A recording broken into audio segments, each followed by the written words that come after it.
started with the Pledge of Allegiance. I pledge allegiance to the flag of the United States of America and to the republic for which it stands, one nation, under God, indivisible, with liberty and justice for all.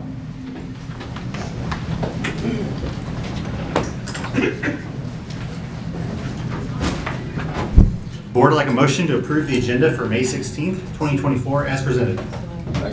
Pushkar, Director Ponder. All those in favor say aye. Aye. All those opposed say no. Ayes have it. Up next we have special recognitions with Ms. Jen Jules.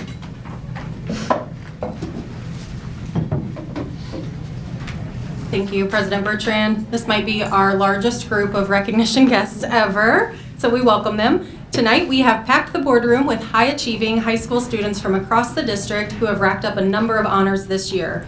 In just a moment, I'll invite each of our high school principals to come forward to introduce the students. But first, I'm going to share a little bit about each of the achievements we will be highlighting this evening. 4 Francis Howell students have earned a perfect score of 36 on the ACT. As you know, the ACT is one of the most popular standardized tests used for college admissions. It comprises tests in English, math, reading, and science, with scores ranked on a scale of 1 to 36. And to achieve a perfect score of 36, a student must answer every question correctly in all 4 required areas. Roughly 1/4% of students who take the ACT across the nation receive a top score of 36, so it is a rare feat indeed. And we have 4 of them in our district this year. We are also recognizing 9 National Merit finalists tonight. To become a National Merit finalist, students must submit a detailed scholarship application in which they provide information about their academic record, participation in school and community activities, demonstrated leadership abilities, employment, and honors and awards received. A finalist must have an outstanding academic record throughout high school, be endorsed and recommended by a high school official, write an essay, and earn SAT or ACT scores that confirm the student's earlier performance on the qualifying test. Only about 1% of college-bound high school students are chosen as National Merit finalists, who then go on to compete for a variety of National Merit scholarships. 5 students are being recognized as Missouri Scholars 100, a statewide program that honors 100 of Missouri's top academic students in the graduating class. The program is sponsored by the Missouri Association of Secondary School Principals. Schools across the state are invited to nominate candidates, and selection is based on a formula that uses the student's grade point average, an ACT or SAT score. The student must also have excellent attendance, be an exemplary school citizen, and be involved in school activities. We have 69 students, not all of them are here tonight, 69 students from our 3 comprehensive high schools were named AP Scholars with Distinction. This is the highest level of honor for earning an average score of 3.5 on all AP exams taken and scoring above a 3 on 5 or more AP exams. A lot of numbers in that one. We will also be recognizing 3 St. Charles County STEM Award winners.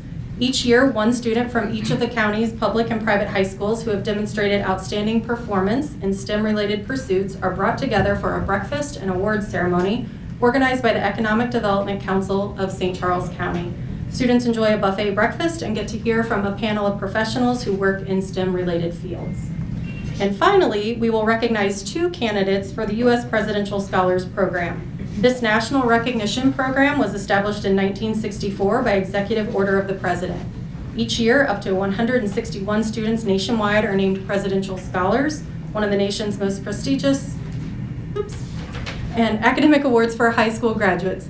Candidates must score exceptionally well on the SAT or ACT and be nominated by the state to qualify for the national award. Now, due to other commitments, not all students who receive these honors could be with us tonight, but as you see, a great deal of them are. So we are going to recognize just those in attendance, and we have certificates for those who could not attend that will be sent to them either at home or at school. And with that, I'll invite our first principal, Dr. Suzanne Leek from Francis Howell Central, to introduce the students from her school. And students, if you can hear me, after you receive your certificate, please walk to the front of the room, and we'll take one big group photo after all names from your school have been called. Parents in the room, you are welcome to step forward at that time to snap a few pictures of your own if you'd like. Dr. Leek. Thank you. Good evening, President Bertrand, members of the board, Dr. Rumpus, and Executive Cabinet. It's my honor to recognize these students as they all excel academically, but they also are just amazing students. Ethan Allen, AP Scholar with distinction.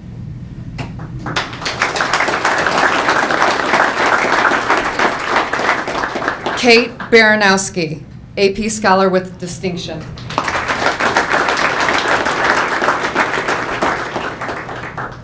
Emmy Bernard, AP Scholar with distinction.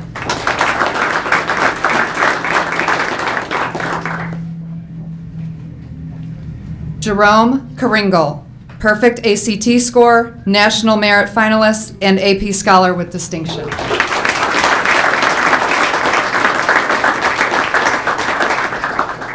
Samuel Hackman, AP Scholar with distinction.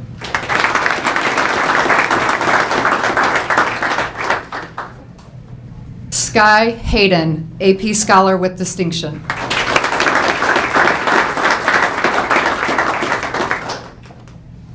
Palladium Liang, perfect ACT score, Missouri Scholars 100, and AP Scholar with distinction.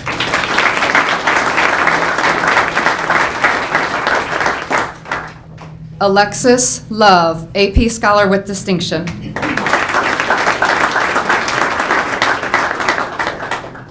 Jeremy Smith, National Merit Finalist and St. Charles County STEM Award.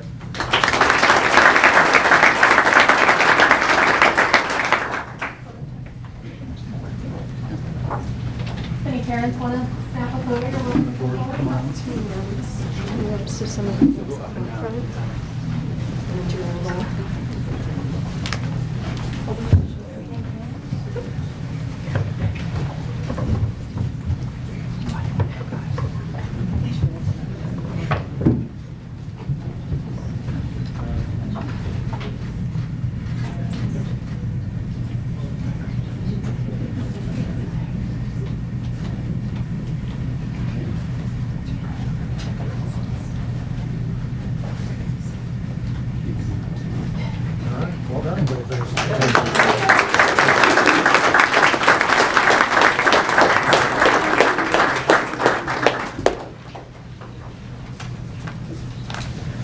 Next, I'll invite Dr. Wedlock, principal of Francis Howell High School, to introduce his students.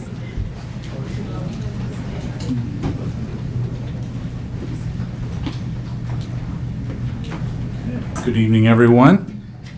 Honor and a pleasure to present these outstanding young Vikings. So we'll start with Annalise Agee, AP Scholar with distinction.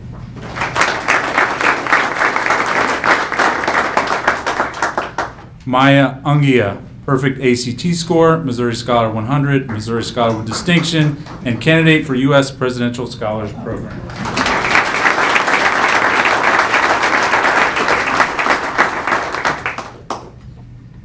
Tanvi Bolepali, AP Scholar with distinction.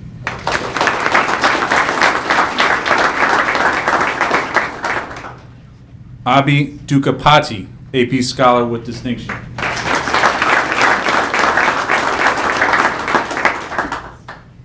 Philip Hamilton, AP Scholar with distinction.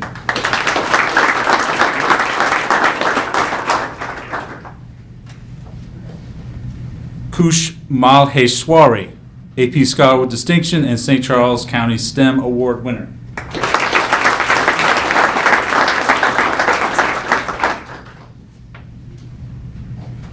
Anvitha McKenna, National Merit Finalist and AP Scholar with distinction.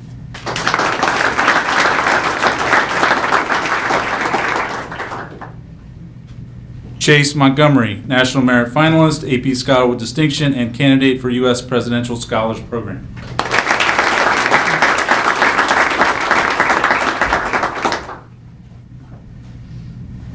Pooja Nagareddy Gari, perfect ACT score, AP Scholar with distinction, Missouri Scholars 100.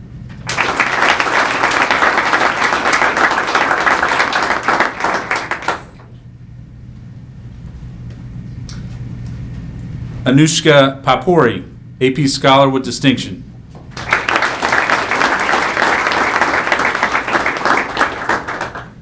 Bridget Reichart, National Merit Finalist.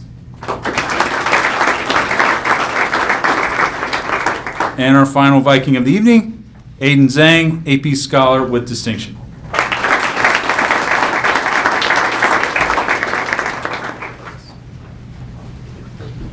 Two rows.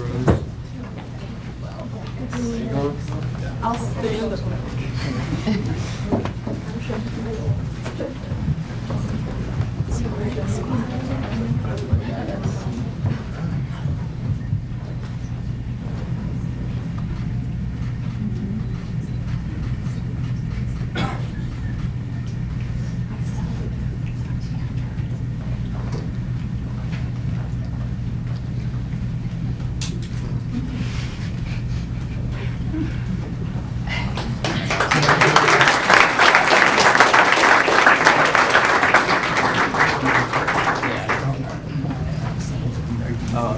No, I'm doing industrial. And next, I'll invite Mr. Jeff Fletcher, principal of Francis Howell North, to come forward to introduce our students from North.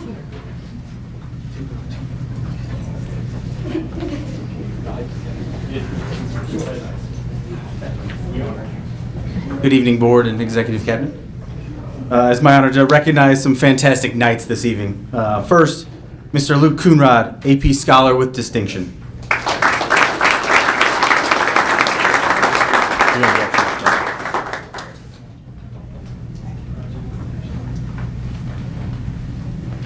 Brendan Curtis, Missouri Scholars Top 100.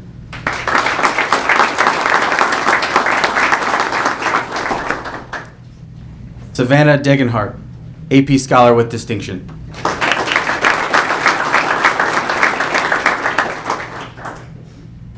Andrew Head, Missouri Top 100 Scholars and AP Scholar with Distinction.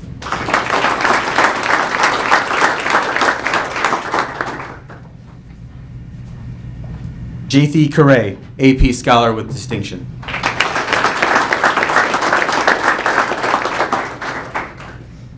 Ihan New, AP Scholar with Distinction and St. Charles County STEM Award winner.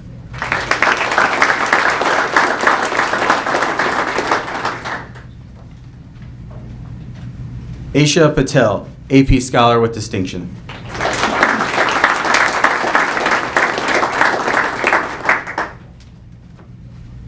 Elijah Van Dyne, National Merit Finalist.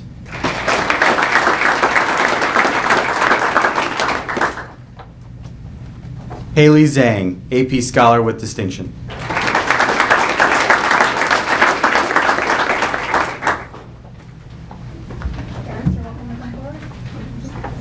Two rows. So if you from the front.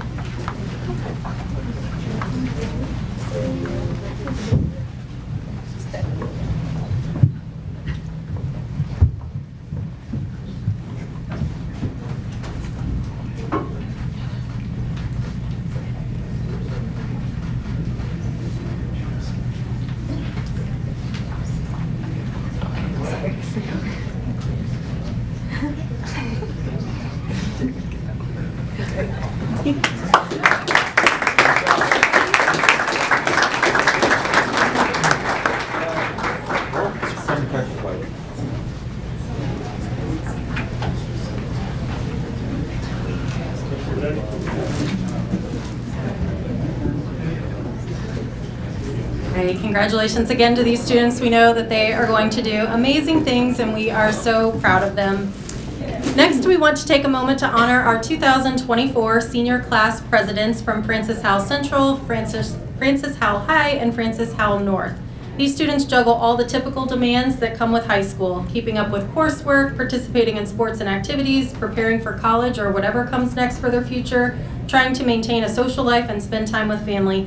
And on top of that, they dedicate countless hours to representing their peers as senior class president, a role that is quickly coming to an end as they prepare to walk across the stage in just a few short weeks. We will invite our principals back to the podium to tell us a little bit about these students and their many accomplishments. Dr. Leek will get us started, and we'll wait to take one group photo with all the class presidents in attendance after the last student has been introduced. Dr. Leek.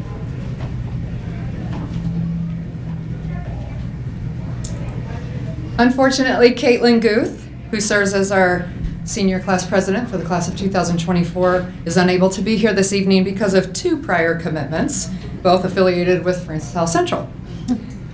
Caitlin is a class act. She has accumulated so many achievements in her 4 years at FHC and is the epitome of academic excellence, leadership, and versatility. With an impressive 4.7 GPA and a ranking of third in her class of just under 400, Caitlin has demonstrated an unwavering commitment to academic excellence. Her dedication is further reflected in her completion of 12 advanced placement courses, being named a National Merit Commended Scholar, and awarded the honor of AP Scholar with Distinction. She has continued to showcase her intellectual ability and willingness to tackle rigorous coursework throughout her senior year by having a schedule that consists of all AP and advanced level courses. Caitlin has also excelled in various leadership roles. She serves as the president of Principals Council. She has showcased her ability to lead and inspire her peers towards collective goals in this role. Her commitment to service and leadership is truly commendable as measured by her involvement in the National Honor Society. This year, she served as a captain on the lacrosse and wrestling team. Her success isn't not limited just to the classroom. She is a 4-year varsity athlete in both lacrosse and wrestling. She is the all-time leading scorer for Francis Howell Central in girls lacrosse and finished this year as a state medalist in wrestling. Caitlin was named the 2024 St. Louis Post-Dispatch Scholar Athlete as well. And I didn't want to forget to mention that in her spare time, she plays the alto sax in our jazz ensemble. As a result of her academic excellence, leadership abilities, and versatility, I am very proud to share with you this evening that Caitlin has accepted an appointment in the United States Military Academy at West Point.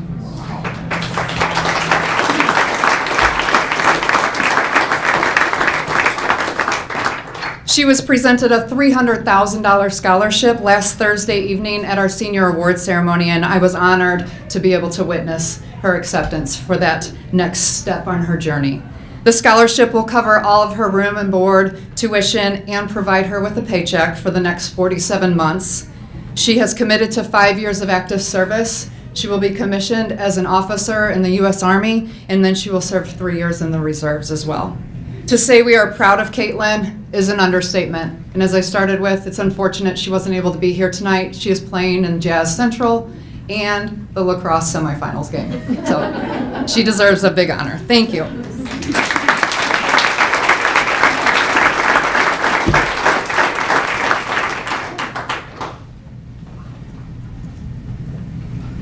Good evening. I have the honor of introducing the Francis Howell High School class president. Is Mr. Chase Montgomery. He was up here earlier this evening and has the distinction of being a National Merit semifinalist, or a National Merit finalist. You can wave. You can take all your applause as you walk. Wave to the crowd. He's a Presidential Scholars candidate, which is not something you apply for or you look for. Those are national nominations, and so he's one of 600 students across the country, vying to be one of 130 nationally that are identified as these top scholars in the nation. Of course, he's a top student at Francis Howell High School, 4.7 GPA, series of honors and AP classes throughout the time. He's also that rare combination of a scholar, an athlete, and a leader. I've already described the scholar credentials, but he's also the captain of our lacrosse team and an all-state member of the lacrosse team. As a result of this excellence, he was profiled by Jim Fasten in the St. Charles Community News. No shock, his big quotes around preparation is the key. You cannot expect to excel in a test, a business deal, or take a shot in a game without diligent preparation to be your very best. And one of the really touching moments in honoring Chase and I was thinking about who better for him. I asked him, we know all the great things about you, Chase, but what makes you human? Like, most of us can't do the things you're doing, like what makes you a person? And so he reminded me his brother, Grant, is a 2016 Howell graduate, and Grant is also a straight A student, a National Merit finalist, class president, and a wonderful student who was involved in a variety of activities throughout his time at Howell. So it makes us very proud, just like Chase tonight. So congratulations, Chase Montgomery.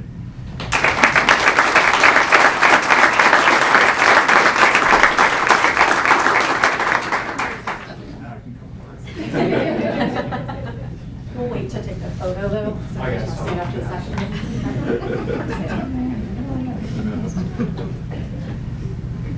Good evening again. I have the pleasure of recognizing Grant Killian as the 2024 senior class president of Francis Howell North High School. Grant is also academically a high achiever as well. I think three of them now have a 4.7 GPA, which is kind of a nice little surprise there. He is also an AP scholar with honor, and he's in our top 5% of our class academically as well. And so Grant not only is academically inclined and works hard in the classroom, but he can be seen everywhere in our building and everywhere in our district. He is a staple of our monthly board meetings as well. He is involved, and he is trying to promote what's best for this school district, what's best for kids, and to represent kids not only in our building but district-wide. And so that's a big accomplishment. I think a big step for a high school student to do at this stage of their life. As class officer, he was also a junior class officer as well. So through that process, he has helped plan multiple dances as part of student council as well. He has planned the junior prom last year. He planned the senior sunrise and sunset, the senior field trip this year as well. He is always going out of his way to do what is best for his fellow classmates and to make his senior year and the senior year of all of his friends an exciting time. I said he was involved in student council. He was also a member of our Christian Fellowship of Christian Athletes. He is also a manager of our basketball team for the last 3 years, since freshman year. He is also a member of our band as well, marching band, jazz band, and Grant wanted me to say a big thank you to Dr. Curtis, our band director, who is in attendance. Grant loves being in his class and loves being a part of all of his programs. Like I said, Grant is always trying to, make the school district better, make our school better. One of the things he approached me last year as a junior class rep was wanting to have protein shakes in the vending machines. I think we talked 4 or 5 times about protein shakes. And so, again, he is gathering information. He is being a representative for his student body. And so I could not think of a better person to fight for and represent and be a spokesman for the students that are in his class, but also in our building as well. And so congratulations to Grant Killian, and good luck with everything in the future.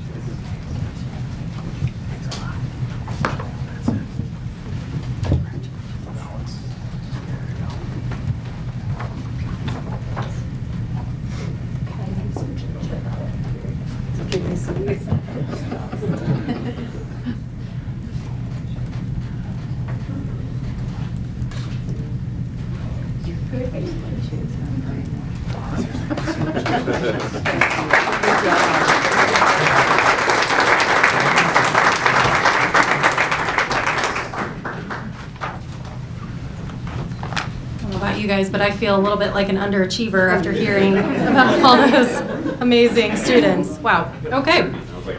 Next, we will introduce our student board representative for tonight's meeting. And as you know, the purpose of the student board rep program is to honor and recognize talented students, elevate student voice, and provide growth opportunities in the areas of public speaking, leadership, and governance.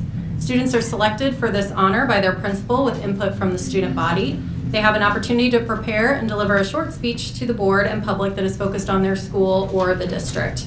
And with that, I'll invite Dr. Amy Bimke, the principal of Sager Middle School, to come forward and introduce our board rep for tonight's meeting. Dr. Bimke.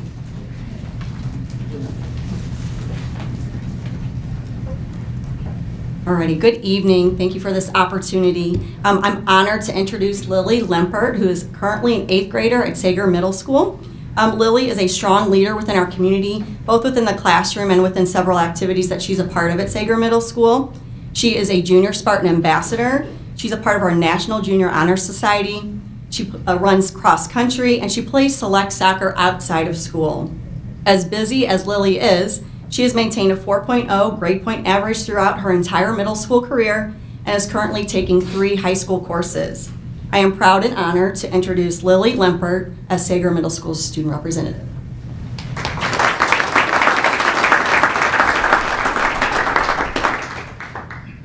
Thank you, Mr. President. I am truly honored to be here tonight and represent my school. I want to start by thanking Dr. Bemke as well as the other principals, teachers, and staff members who chose me for this opportunity and have supported me during my time at Sager. I also want to thank the Board of Education for having me here tonight and allowing me to speak about my school. I've enjoyed the years that I've spent at Sager, although not every year has been the same. My middle school experience started with an altered classroom experience due to COVID, and each year we have worked to get back to normal. I love that our teachers, staff, and students came together to support that common goal, and I am happy to say that I almost can't remember what that time was like when we had to wear masks every day and didn't know what our teachers really looked like. It was not the way I expected middle school to start, but I am happy that we are past that, and that I know now what my teachers look like. Since then, I have enjoyed a variety of activities at Sager. By becoming a member of the National Junior Honor Society, NJHS, and the Junior Spartan Ambassador Program, JSA, and cross country. I am so grateful that I can participate in these activities in addition to taking high school classes. I have friends and teammates at other schools that do not have all of these programs available, so I am even more grateful that Sager offers them. There are a lot of great teachers at Sager, but I have to mention my amazing Spartan time teachers. My first 2 years I had Miss Andrews, and now I have Miss McKee. Both teachers have supported me, made their classrooms fun and welcoming, and have been as competitive as I have been about collecting items for a canned food drive, which I love. I really feel that they both care about me and want me to do well. I am also proud to say that with their help, we won the Francis Howell Middle School Canned Food Drive Contest in November 2022, which allowed me the opportunity to pie Dr. Worley in the face at our assembly. Thank you again for this opportunity and for allowing me to share a little bit about Sager. It has truly been an honor to represent my school.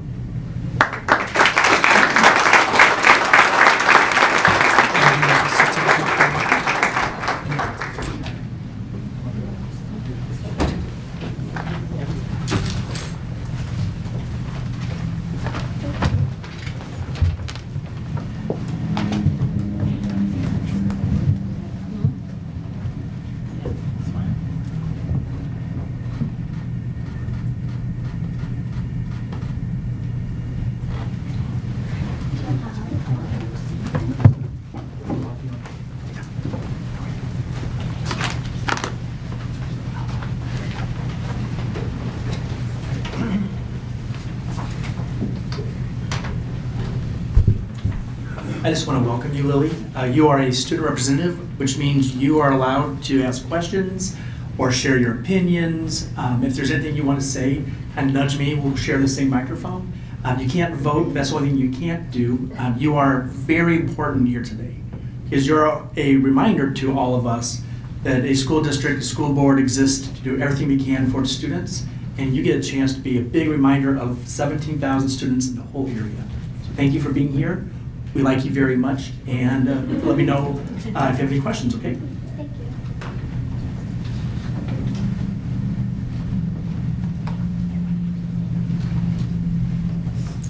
Right, for our spotlight presentation this evening, we are shining a light on our high school choirs and an incredible experience our students were able to have thanks to 3 dedicated choir teachers. Earlier this year, choir teachers from Howell Central, Howell High, and Howell North teamed up to take a group of students on the trip of a lifetime. For the first time ever, choir students from all 3 schools traveled to New York and performed together at Carnegie Hall. They did an amazing job and received feedback that they were some of the best prepared students the festival directors have worked with, a testament to the training and preparation provided by our awesome music educators, Pamela Chaika, Jennifer Onken, and Donna Salvarud. Let's give them a round of applause.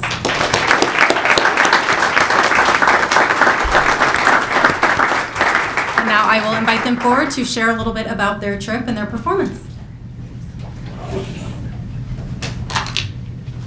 Good evening, and thank you so much for having us. I am Donna Salverud from Central. This is Jennifer Onken from North, and Pamela Chika from Howell High, and we are very honored to be here tonight.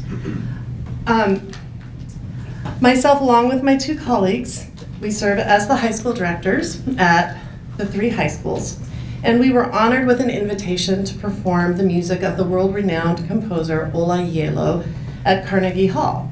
This was an opportunity extended to us through Distinguished Concerts International, New York. We wanted to embrace the spirit of collaboration, and we united our choirs for this prestigious event. Each of our choirs undertook the challenge of learning Yelo's compositions, culminating in a mass performance at UMSL in early April. We had singers from grades 9 through 12, beginning to advanced levels that we had worked with. We wanted all of our choirs to be able to experience this mass performance. We rehearsed diligently for several months, and then we held 3 combined rehearsals. We had the privilege of working with Stuart Chapman Hill from Webster University, who served as our guest clinician and conductor. Our goals being to have the students sing together instead of competing with each other, and to have all of our students experience working with a guest clinician and singing this beautiful literature with a mass choir. We feel the collaboration was a resounding success with over 190 students, like I said, from freshmen to seniors participating. This is just a small example. This was our dress rehearsal.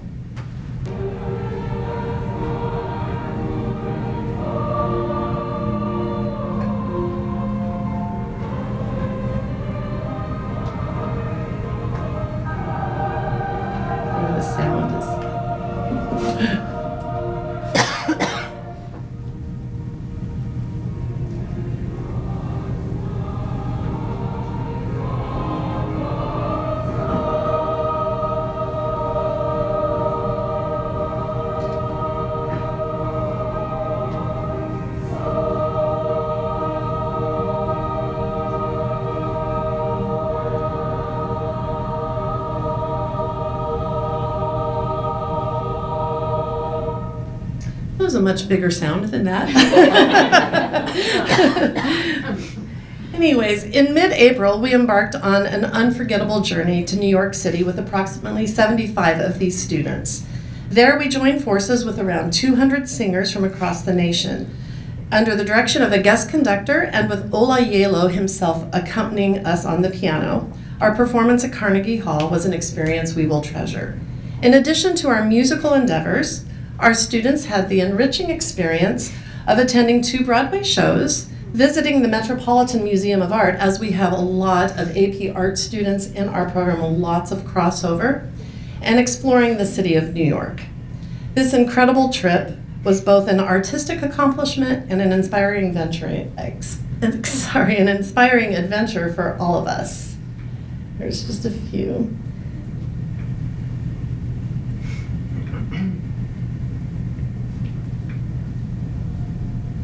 And we got to take our conductor's bow at the end, which we will never forget. We have 3 students, 1 representative from each school, that would like to speak to you just for a few seconds, just to give you their points of view on the trip and their feelings about the trip. So I'd like to introduce first Ava Drury, and she is from my school, Central. She is a junior, and she is my new president of my choir council. Ava. Hi everybody, as Ms. Silverwood stated, I am Ava Drury and I'm here from Francis High School Choirs. Thank you so much for this acknowledgement. While choir may look on the outside like any other class, what is unseen by so many is the love shared in a choir room, not only for music or for singing, but for each other. Our trip to New York seems to be proof of that. It came at a perfect time when classes were too long and my time in choir felt way too short. In New York, I was able to do something I never thought I could, perform in Carnegie Hall. I spent time with some of my best friends learning what it was like to be in a professional choral space and expanding my love for music. And of course, none of that would have been possible without the wonderful educators who make me proud to say I'm part of our district and our directors. Thank you again.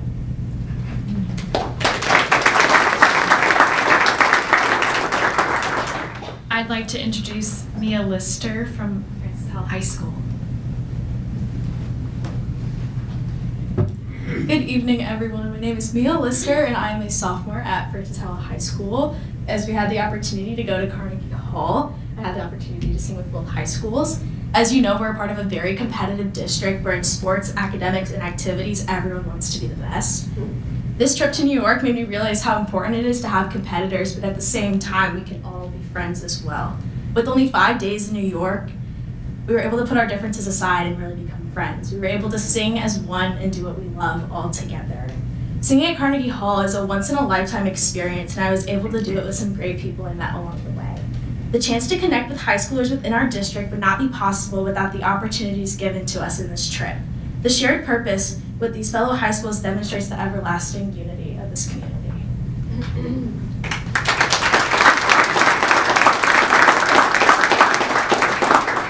And I would like to introduce Nora Addison, senior at Howell North. Hello. So the New York trip was of course fun because we got to be in New York. But the experience that made it truly life-changing was that I got to do it with the other two schools and make new friends. And watching these three brilliant directors kind of work together countless hours and build a community to overcome our past differences is really inspiring. And sadly, I won't, because I'm a senior, I won't be able to be here to see it continue to grow. But in the 1-2 performances we've done together, we've already gone miles in the right direction. So I'm really excited to see what they have to bring for coming years. Thank you.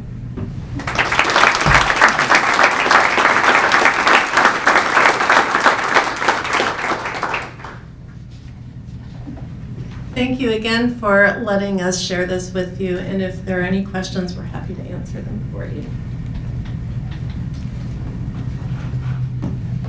Any questions, board? Thank you for coming. Thank you for sharing. Looks like an amazing experience.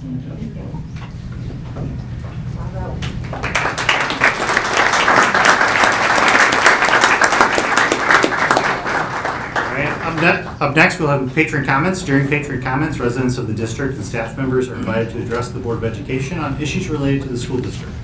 Speakers are called forward in the order of sign-up, and each speaker has 3 minutes to make their remarks.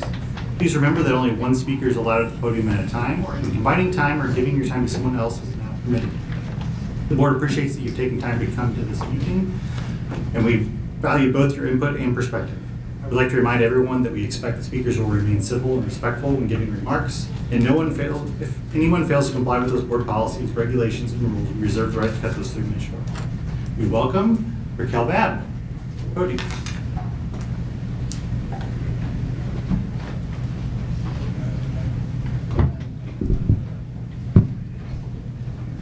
Good evening. I'm Raquel Babb, FHEA First Vice President, and I come to you tonight a grateful educator, parent, and community member. It takes an extraordinary person to take on the role of FHEA President. For 14 years, Anita Keener has sacrificed to serve this district in FHEA, and for even more years before that as a member. And I just wanted to take a moment to celebrate her since she's retiring this year. Anita is there for our members night or day, summer or school year, crisis or celebration. With 1,200 teachers and 23 sets of administrators in 23 schools, plus the administration team, she has served as a liaison and advocate in literally thousands of meetings. She's helped organize canvassing campaigns for bonds and levies, all for the betterment of this district and our students. Her garage has been campaign central many, many, many times. She's one of the keepers of our institutional knowledge and history of decisions in this district. She's participated in hours upon hours of negotiations, some rougher than others, as our fund balances in the past decade have forced difficult conversations and decisions that did not always meet the needs of our educators or their students. But still, she believed that if we could work together, we could find solutions for the good of all of us. Even after the board decided to eliminate the full-time release of our president, she worked hard to be the best classroom teacher she could, while shifting all the presidential work, which is a full-time job, to after school, evenings, and weekends. Her legacy is that she believes in all of us, in the faculty, the staff, the students, and this community. and her unwavering passion to do everything possible for each one of us will live on in the service from those of us who remain. Anita, we cannot thank you enough for the battles you have fought and the difference you have made. Thank you.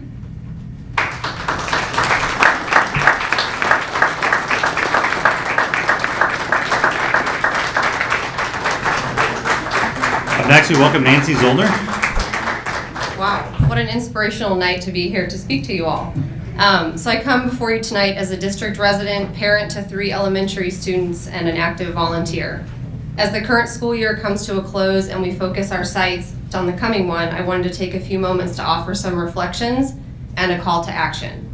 As a member of the inaugural Citizens in Our Schools cohort, I've had the incredible opportunity to learn so much about the district staff and students and the inner working of many of our departments. There have been a few resounding themes for me this year. First, our teachers, staff, and administrators continue to show up to do more for our students and our district, often without the necessary support. Second, the needs of our district continue to change and we are continually called to evolve. And third, there have been some sustained efforts and some additional room for growth in truly embodying One Howell, as we saw tonight with some of those awesome students. This year has felt different than some of those in the recent past. There has been so many wins and a myriad of advancements in terms of teacher salary, Prop S review and reallocations, curriculum preservation, athletic and academic accolades, as we heard about, and general decorum amongst the community, to name a few. These successes weave the fabric that we will stand on going into next year. These also create ripple effects and feedback that will resonate into the coming years. By investing in our district and investing in one another, we all win together. Culture drives behavior. Having recently attended the Strategic Planning Citizens Roundtable, there are some pie-in-the-sky ideas that come to mind for our district. The following are my calls to action. We need to continue to invest in our teachers, staff, and administrators to retain their institutional knowledge and make the Francis Howell School District the place they want to do their life's work. We need to be more strategic so we can get out of reactionary cycles. We need to invest in retaining and building upon our high academic and extracurricular standings. If we only strive to maintain, then in time we will fall behind. We need to seek first to understand before being understood. We need to get involved and strengthen our community. Volunteering creates a shared sense of responsibility, and there are so many wonderful programs and opportunities that are not possible without the help of district volunteers. We are all part of this district, and we have the power to shape and change it. Here's to creating the culture that we all want to be a part of. Thank you.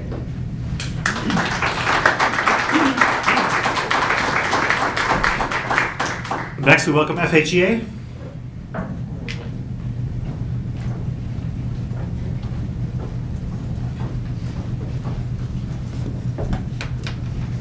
Good evening.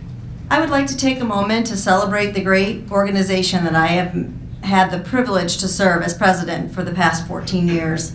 I will be retiring from Francis Howell this year, as you've heard, but my belief in the power of FHEA is as strong as it was when I joined in my first year here in the 1999-2000 school year. I am proud of all of the great teacher leaders I have worked with in this role. Together, we have championed our students and helped keep Francis Howell a top-performing district that equips generations to reach their dreams. Together, we have weathered storms and pandemics, crises and growing pains, climate and educational shifts, and we did it by supporting each other. We have partnered with our district administration, many board members, and community members to do all we could to make FHSD a destination district and leader in our state, together.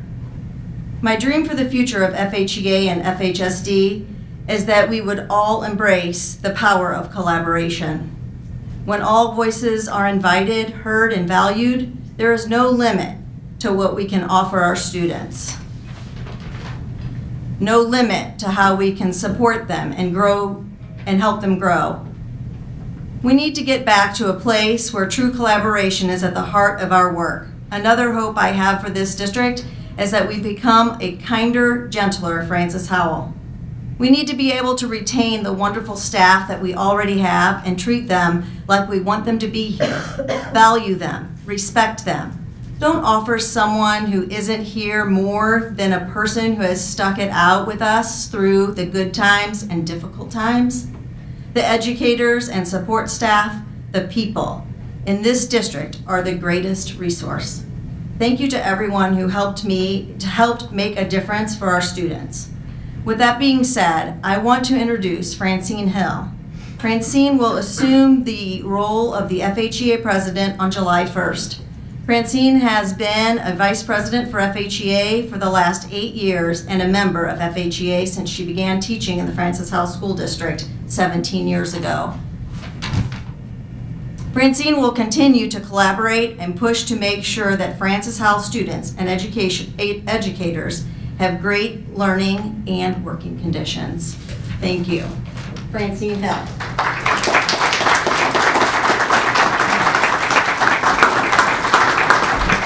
Next, we welcome FISPA.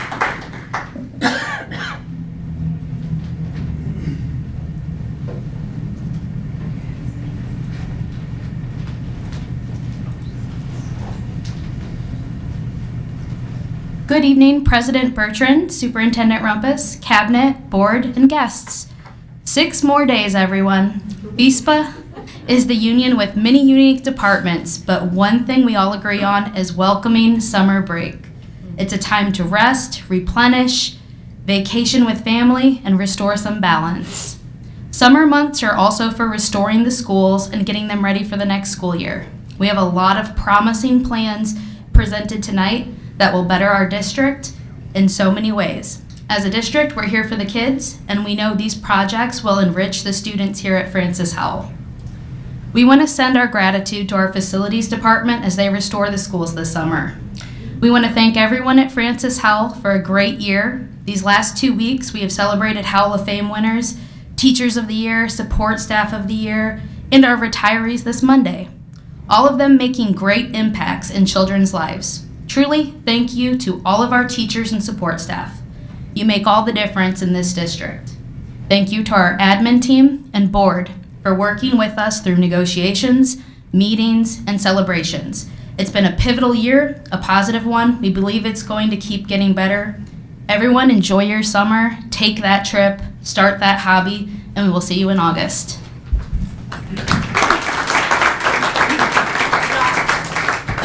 Just a second. We have a little surprise for you. We have Bill Murray here from MNEA. He is presenting a SOAR award to our FISPA president, Jordan. And so congratulations. This award is presented annually in honor of Ruth Keeling to encourage the development of leadership in the United education profession. This award recognizes a new leader who is starting to soar. Nominees must be an active member whose presence and contribution of time, energy, and wisdom within the past year has made a difference to the United education profession. This award is a surprise. So, surprise. And if it's okay, I'd like to read the nomination letter. I nominated Jordan Fruit for the SOAR Award because I can't think of anyone who deserves it more. Jordan is, of course, our current FISPA president and is one of the most enthusiastic advocates I have ever seen for our union. She works a demanding second shift job from 4 p.m. to midnight as lead custodian. This was a month or two ago. So as a lead custodian at an elementary school, has 2 small and very active children, and works a second job to make ends meet. Yet in the last 2 years that she has been active on the executive committee of FISPA, and this year as the president of the union, she has jumped in, taken notes, spoken up for the members, and never feared saying what is on her mind. Even when the answer is no from administration, She keeps working to try to find ways to change their minds. Though her position in the district is custodian, Jordan never forgets that she represents every one of our members, paras, interpreters, secretaries, nurses. She represents all of them. She participates in district committees such as finance, policy, and safety so that our voices are heard and understood and our group stays informed about committee actions that may affect us. She even speaks regularly at the FHE Board of Education meetings on behalf of membership. Her positive and encouraging attitude is a breath of fresh air. Since joining the leadership of FISPA, she has attended MNEA leadership workshops and trainings. She's eager to learn and seeks as much knowledge and information as she can so she can constantly improve her representation of members. She has done a wonderful job. She's an inspiration to all of us, and we are so grateful that she stepped up as the role of the FISPA president.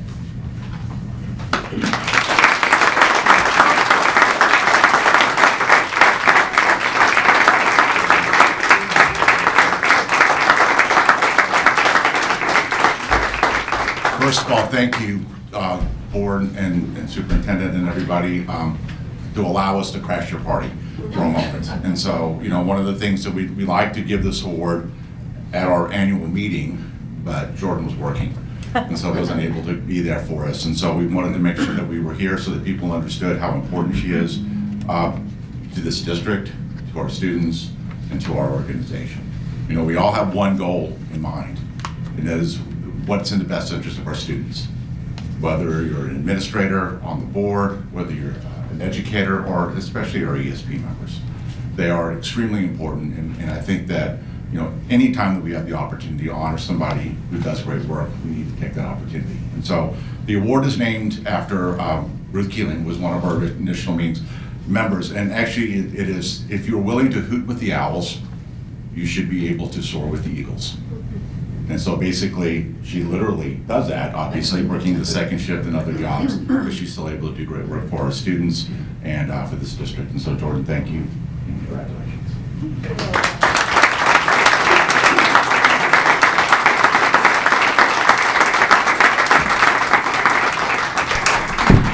Jordan, can we have you come back forward and take a picture with the board? We'd like to celebrate this.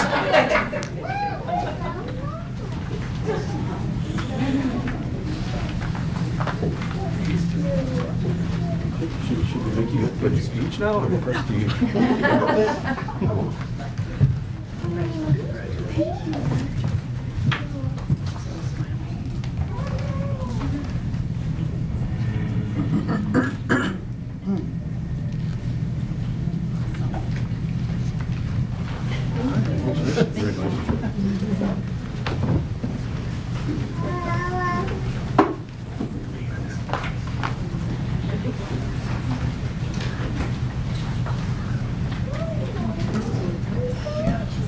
All right, board up next, would like a motion to approve the consent agenda for May 16th, 2024 as presented. So moved. Pushkar, Cook. All those in favor say aye. Aye. All those opposed say no. Ayes have it. Or like a motion to approve the Tuath Keeney and Hush Blackwell to provide supplemental legal services for the district as presented. Second. Pushkar, Cook. All those in favor say aye. Aye. All those opposed say no. Ayes have it. Next, we have financial report. Board, I'd like a motion to approve the financial report as presented. Pushkar, Dr. Cook. Ms. Embry. Good evening. This has been a fun night. Yeah. And now it's not. No, I'm teasing. I'm so teasing. We have an award for you, Ms. Embry. Okay, so I'm providing you with the typical financial update, and we are presenting you again the budget amendment information. This month we have no amendments and no transfers. So that means that the general budget summary that's presented on the screen that shows us predicting an ending fund balance of 30.35% is the same as was presented to you last month. Now that requires that every dollar budgeted for revenue or expenditures is received or spent. Excuse me. Okay, and so this is our typical bond financial statement presentation that we've provided you month over month. And we have added this new additional chart that marries together the approved projects from the March 14th work session with that which we've already been providing you. Excuse me. And so you can see that list of all those projects from March 14th and the status. We have the date of the most recent estimate. And as those become actual contracts awarded, then we will shift those dates as well and change those dollar amounts. I do have a footnote that as changes occur within the resulting ending balance available, we may need to pull off additional projects from that deferred maintenance phase 2 process like we discussed during the March 14th meeting. So this is a blow up of, this was some feedback from our Finance and Audit Committee last night, because those numbers are tiny. If you're looking at it on your screen, you can blow it up for yourself. But this shows you that currently with the projects that have been authorized to move forward for research and identifying a bid path, that we have available $58,627,398. The remaining not started is $57,540,000. So again, that includes all those projects from March 14th, leaving an available balance at this time of $1,087,398.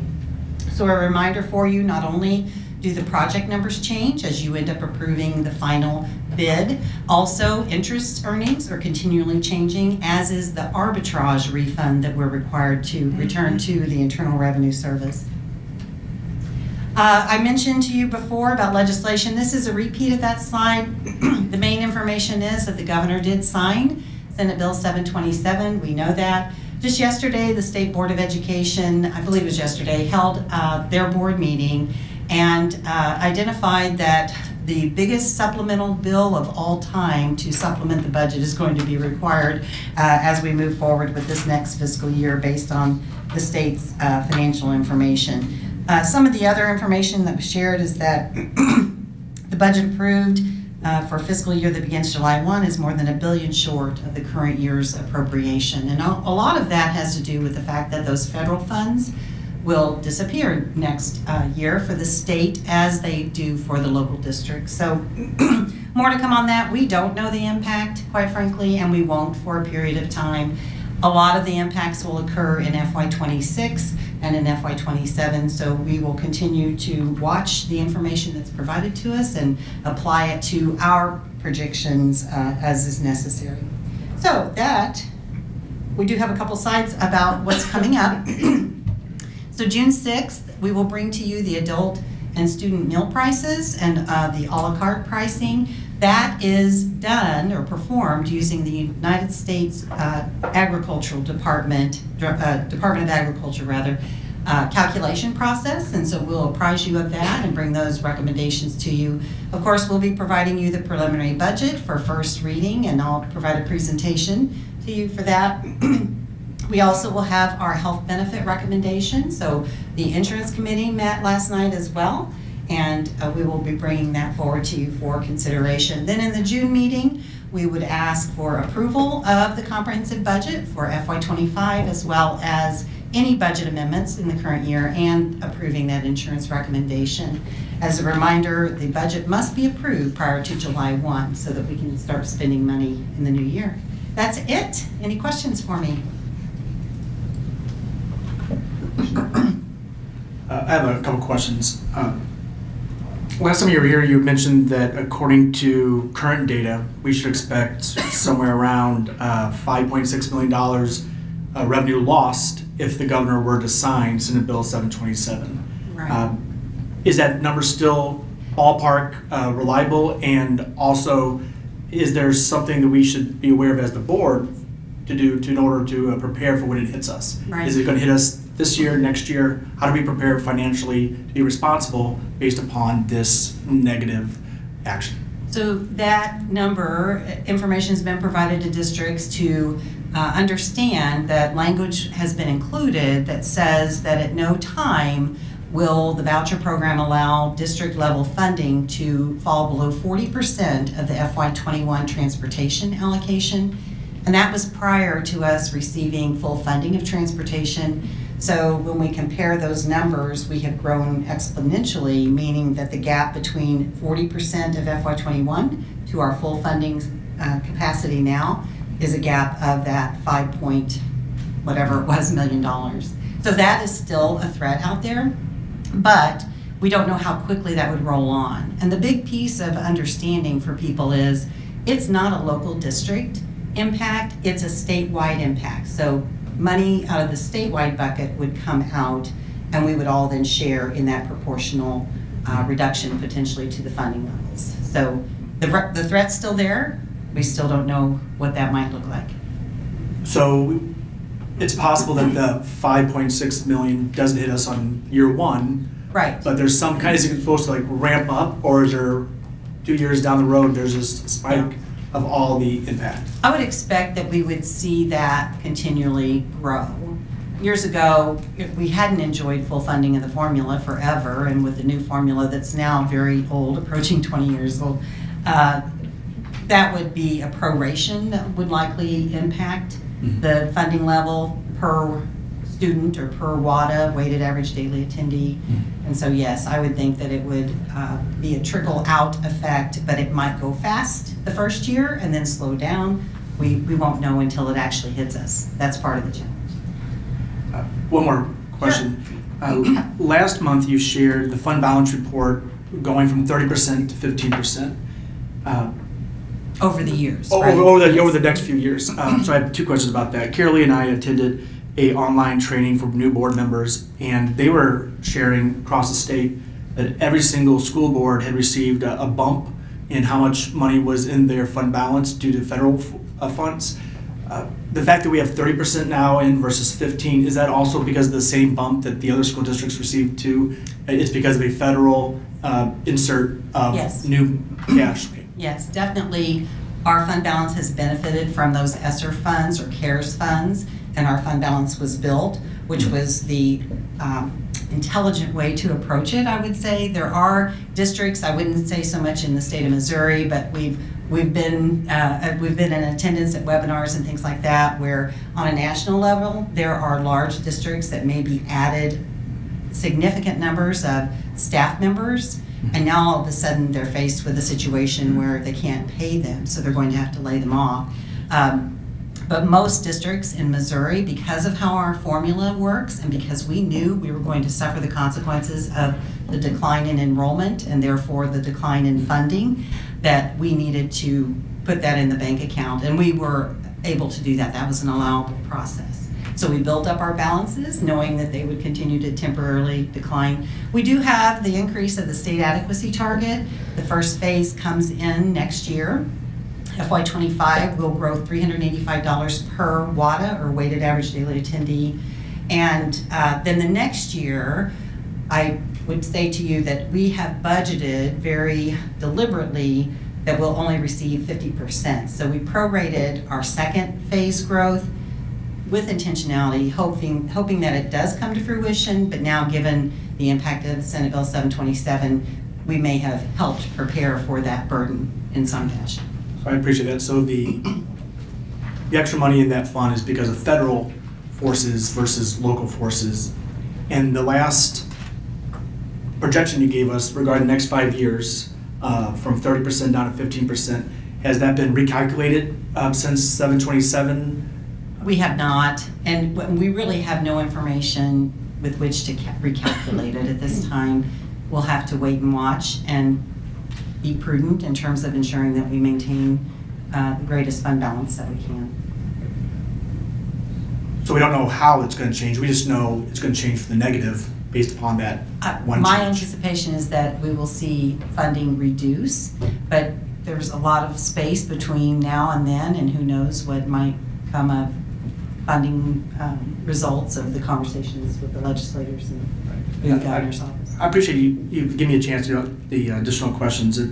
It's helpful for us to know that the local district's financial situation isn't just based upon local forces, but there's federal forces, state forces, and Jefferson City just, while there may have been benefits to others, there's some negative impacts that we should be expecting here in Francis Howell. And we'll, in my budget presentation this evening, I'll show some of that distribution of revenue, if you will, between local, federal, state, and we can talk about that more. Thank you. Thank you for the additional questions.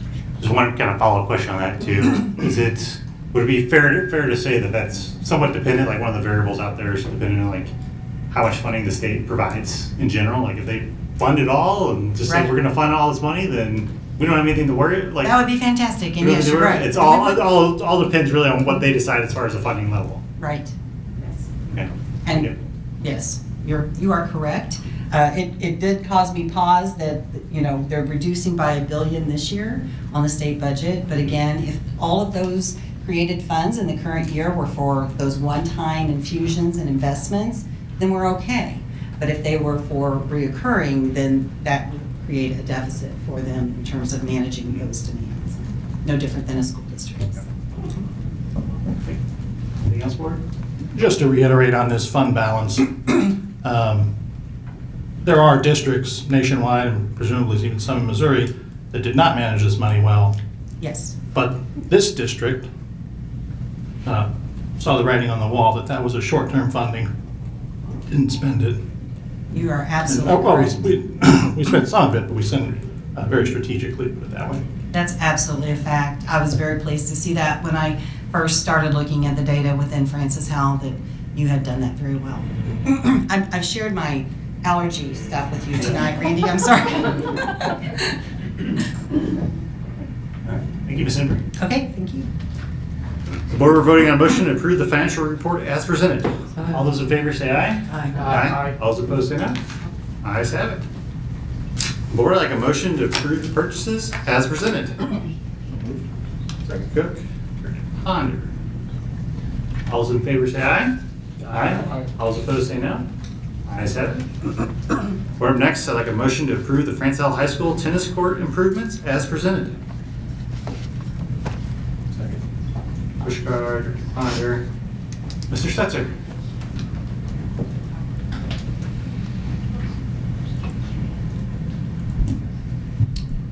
Evening, Board. Not sure how I followed that riveting conversation there.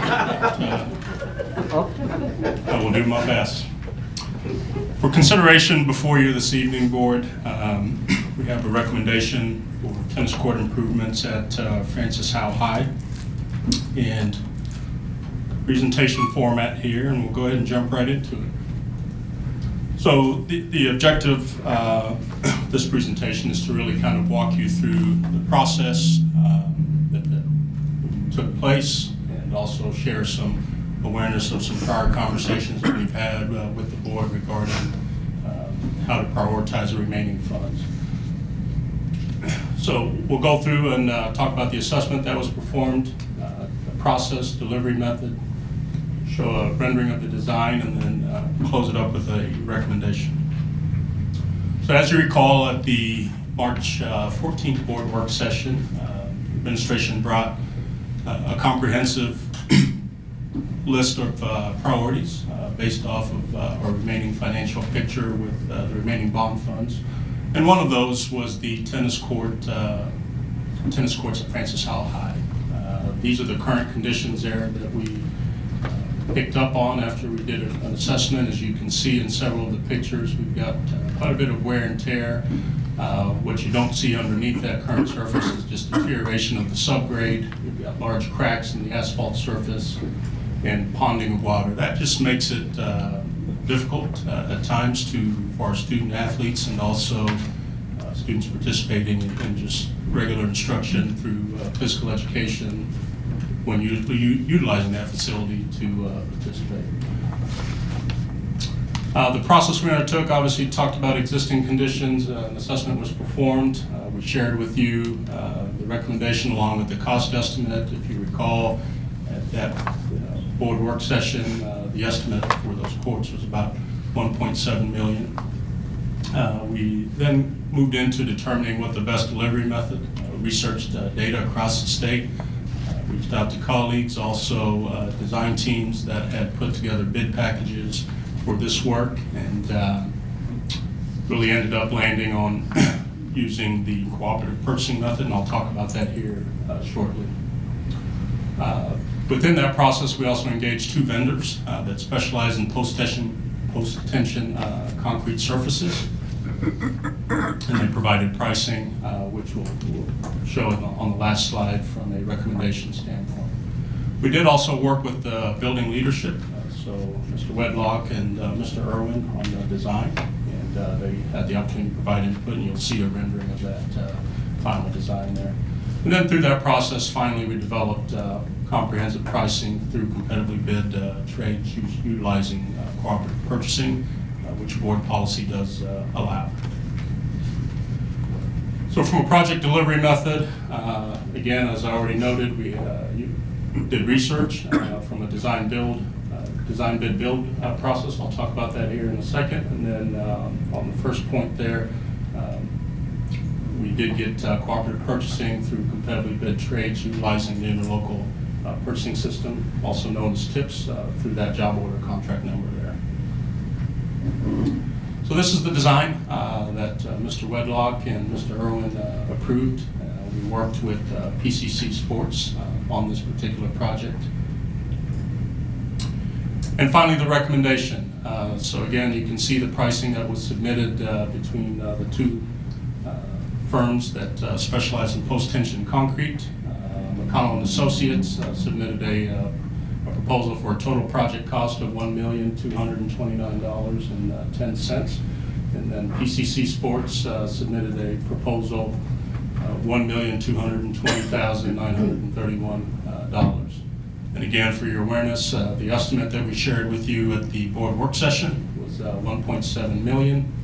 And all things considered, administration is recommending PCC Sports for the tennis court project at Francis Howell High for a total cost of $1,220,931, utilizing the interlocal purchasing system,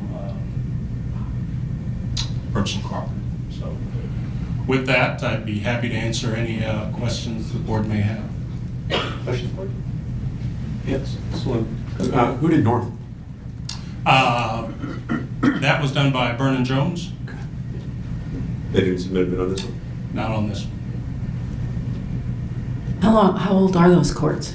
Those courts, I believe, are about 12 years old. Oh. What's the typical life? Life of asphalt tennis courts, usually about 8 years. Oh, we're good. Yeah. Other questions, board? All right, all those in favor say aye. Aye. All those opposed say no. Ayes have it. Next, board, we'd like a motion to approve the district-wide elementary playground improvements as presented. So moved. Second. Ponder. Mr. Stetser. Thank you. So a very similar process that we utilized for the tennis court recommendation. I'll jump right into it. Again, assessment, then we established our process, delivery method, project objective, design, and then recommendation. So from an assessment standpoint, we did work with two vendors that have provided services from a playground standpoint throughout the years in our district. Had both vendors went through and performed an assessment, and what you see here is really the common theme through all of our school sites. Many of our playgrounds components and structures lack ADA accessibility. There's minimal to no inclusive play opportunities, broken or damaged pieces, and that's those pictures obviously reflect quite a bit of that. From a process standpoint, again, assessed existing conditions, and as we shared with you at the March 14th board work session, we presented a cost estimate of roughly around $5.9 million based off of the assessments that were performed in terms of what it would take to get our playgrounds to where we need them to be, and I'll talk about that a little bit further. Determined best practice, again, from a project delivery method, using research and data across the state, and I'll share that in a subsequent slide here.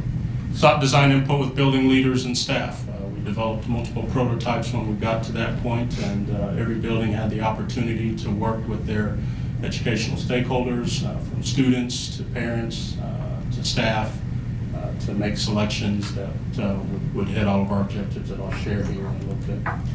And And then the building teams made the selections and then allowed us to really kind of work by developing the final price to bring forward for consideration, for board consideration. Again, we'd, based off of the data that we had performed and researched across the state, utilizing purchasing cooperative again, the board policies allow for that. Felt that that was the most financially prudent delivery method for this project. So again, 2 delivery options were explored: cooperative purchasing, compelling bid trades, utilizing labor, and also the interlocal purchasing system tips. Those are the corresponding job order contracts. Then the equipment was purchased, is pending your approval, would be purchased through the Sourcewell job order contract number that's listed there. We did explore, again, design, bid, build, and the data across the state told us that based off of some recent work that was designed by a design team and then put out to bid, and folks, interested vendors responded to those bid requests. Average playground cost was about $383,000.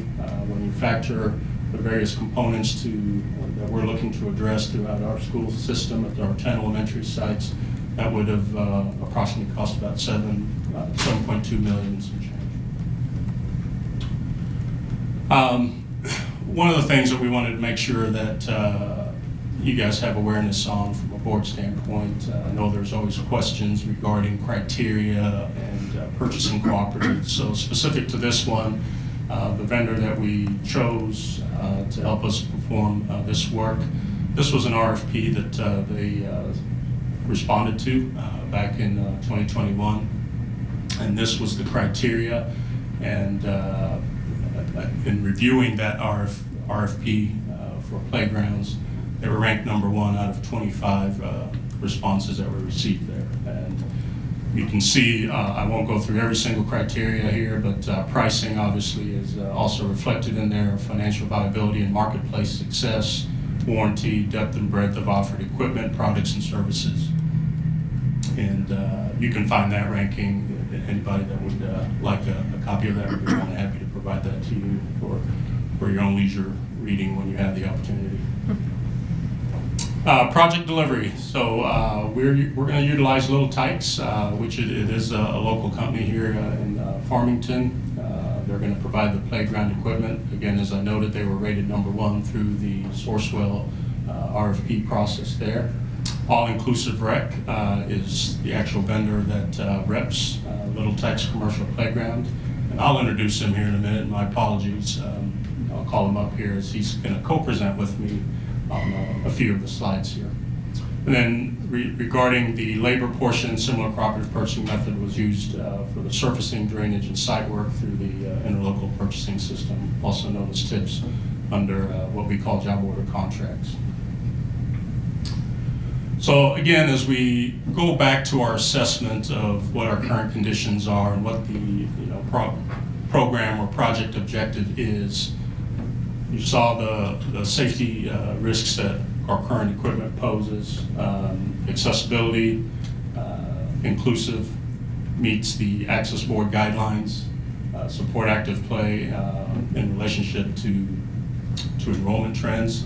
One of the things that was really relevant, or prevalent I should say, when the assessments came in, we have some of our school sites have upwards of 7+ playgrounds, and some have 2 to 3. So there was just a lot of inequities there that would be addressed with this pending your approval on this particular project. So with that, I'm going to introduce Stuart McKay. He is the owner and general manager of All-Inclusive Rec. And again, as I noted, they are the sole provider of Little Tykes commercial equipment in the state of Missouri. He's going to walk us through the designs that he and his team put together, and then I'll jump back up and wrap up the presentation. Stuart?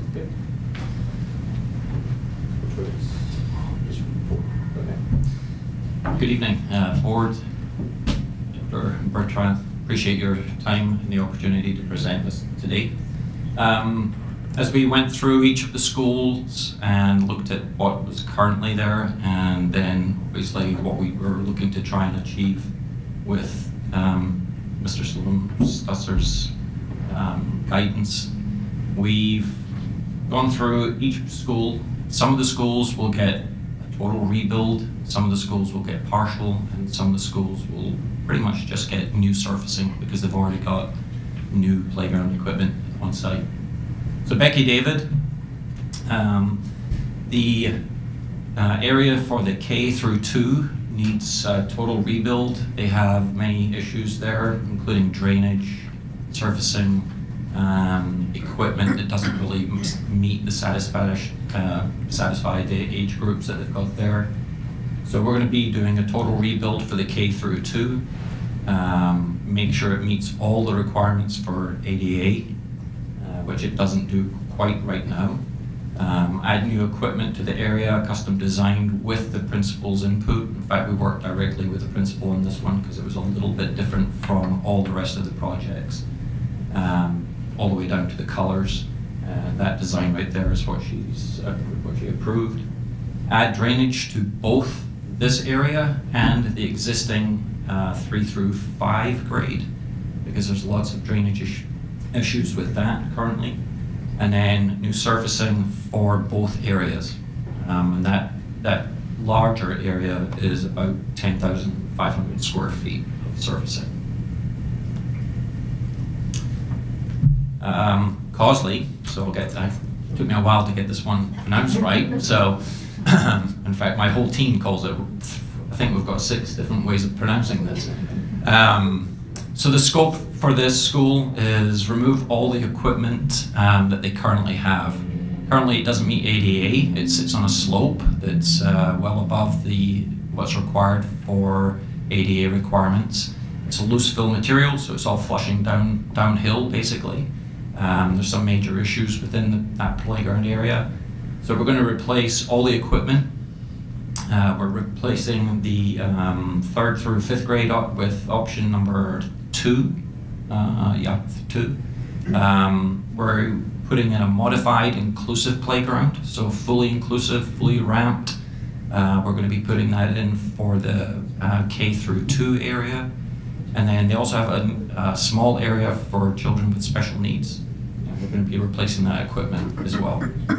Obviously, new surfacing for all 3 areas. If anybody's got questions as I go through, it's easier just to take one. Central. So remove all the old equipment from both play areas. Reinstall new components in each. They've actually got some newer components that they bought through their PTA, PTO, so we're going to repurpose those and include those in the design build if we're fortunate enough to win this project. Both in the K2 and in the 3rd through 5th grade areas. So they've got some newer components that we're going to incorporate into the playground area. In this one, we also added the Together Glider, which is a really inclusive playground event where it's a motion event. Kids can get on, multiple kids. You can actually have the wheelchair roll right onto the event. So it's a really cool event that we'd love to use. In the K through 2 area option, they chose number 3, and then new surfacing throughout. One thing also on the K through 2 area, we're actually putting some more hardcore area in there as well for kids to just have free play.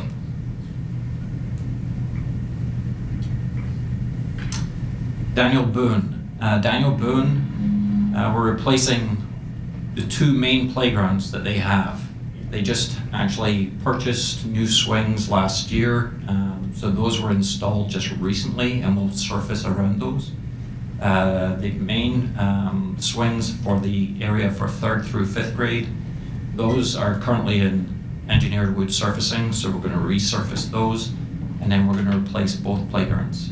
The choice that they took for the large K 3 through 5th grade, they went with the inclusive design. So again, fully ramped, accessible, kids of all abilities can play, which is very cool.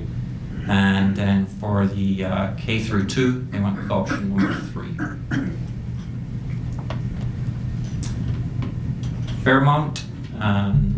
Fairmount, we're going to remove all the old equipment, which is, I think that's about the fourth time I've said that, so it's a theme.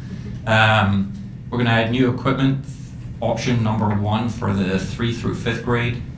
Add new equipment, option 4 inclusive. So we're actually putting 2 large playgrounds in here because of their enrollment size.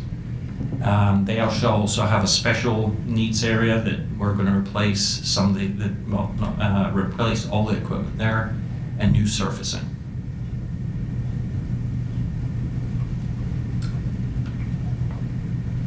Harvest Ridge. So the current K through 2 area is pretty well satisfied. However, we did add some more inclusive play elements. Worked with the principal at the building there to come up with designs that would help her with kids with special needs, whether it be sensory, sight, mobility. Then for the 3rd through 5th grade, we're going to replace the playground there and add in the option number 3. We're also going to move the existing swings, which are down by the track, which is down a hill and not very close to the other parts of the playground. We're going to repurpose those and bring them up to where the existing playground is, and then new surface throughout for both the K2 and 3 through 5th grade. Henderson, we're again removing all the old equipment out of the large area. We're going to build a new K2 area due to the building expansion. Currently, we're going to lose part of, or pretty much all of that playground area once the new building expansion happens. So we're actually going to build a new area for that K through 2. New equipment goes in there for both areas, and we're also adding the Together glider for inclusion and also surfacing for both the areas. Independence. Text change. Scope on this, move the swings. So this one has all new equipment pretty much. There's a couple of events, or one event that we are going to reinstall. Also going to move their swings because their swings are across and then sitting on a hill right now. So we're going to bring it all together. We're going to replace one climber, as I said, replace all the old curbs and sidewalks around the K through 2 area, which is around the back side of the building. Put in a sidewalk to connect those 2 areas so that it meets ADA as well. And then new surfacing for both play areas. John Weldon, this one is, they've got like 7 or 8 playgrounds currently. So we're going to consolidate. A lot of it is new equipment, so we're actually going to consolidate some of the newer equipment. We're going to move it and combine it together so it's closer to the swings for the K through 2. For the 3rd through 5th, that one needs to be replaced completely. So we're going to replace that completely, and we're also adding the Together glider for some more inclusion. They actually have it on site already, so we're actually going to move it to where the 3rd through 5th grade playground area is, and new surfacing for the whole area. And by consolidating all the playground equipment, it's a lot less surfacing, a lot less curbs, a lot less site work. So that's one of the reasons why we're doing that. Warren, we're going to remove all the equipment from the main play area. A lot of old equipment. They've got about 4 small structures within the area. It's about 8,000 square feet. What we're doing there is we're going to put in a new 3rd through 5th and a modified inclusive playground for the K through 2. And that pretty much fills that area completely. And then new surfacing. I'll hand it back to Sloan.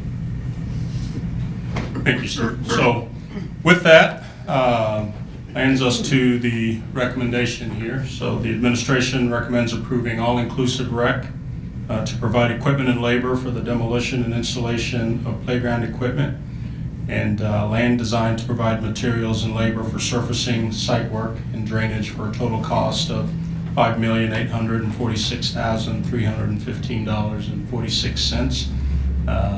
That final price tag there, as you see, does factor in a rebate from Sourcewell of roughly around almost $47,000 there. So with that, I'd be happy to take any questions or clarify anything that we've shared. Questions, board? Yes, plenty. Saloom, thank you for clarifying all that and for all of your help, but I still have questions, and I hope you can help me with edification of myself and also for the people that are paying the bill. Let's go back and talk about Sourcewell.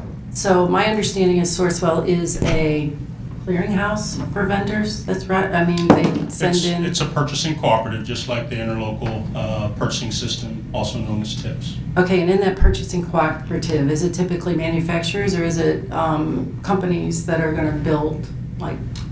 Manufacturers. Manufacturers. Yeah. And so Play Power, who sells Little Tikes Commercial, they responded to the RFP.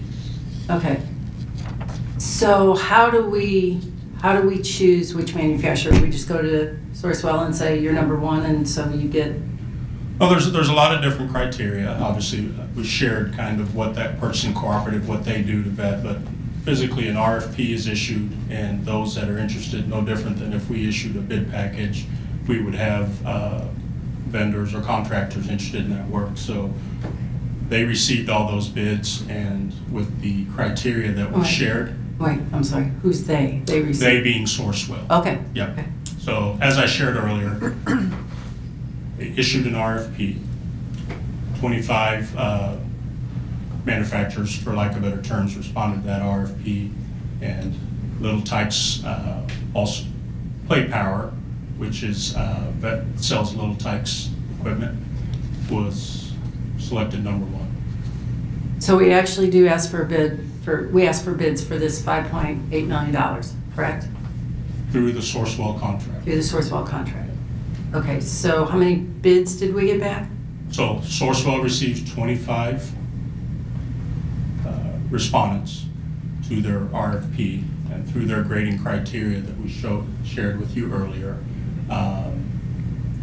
Little Tikes, which is owned by Play Power. Right, and that grading that they do with what that's good for like what 4 or 5 years? Yes, it's good.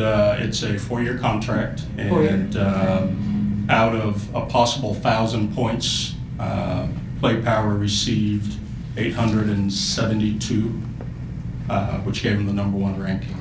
The next closest company within that RFP was 20 points less than that, so about 852.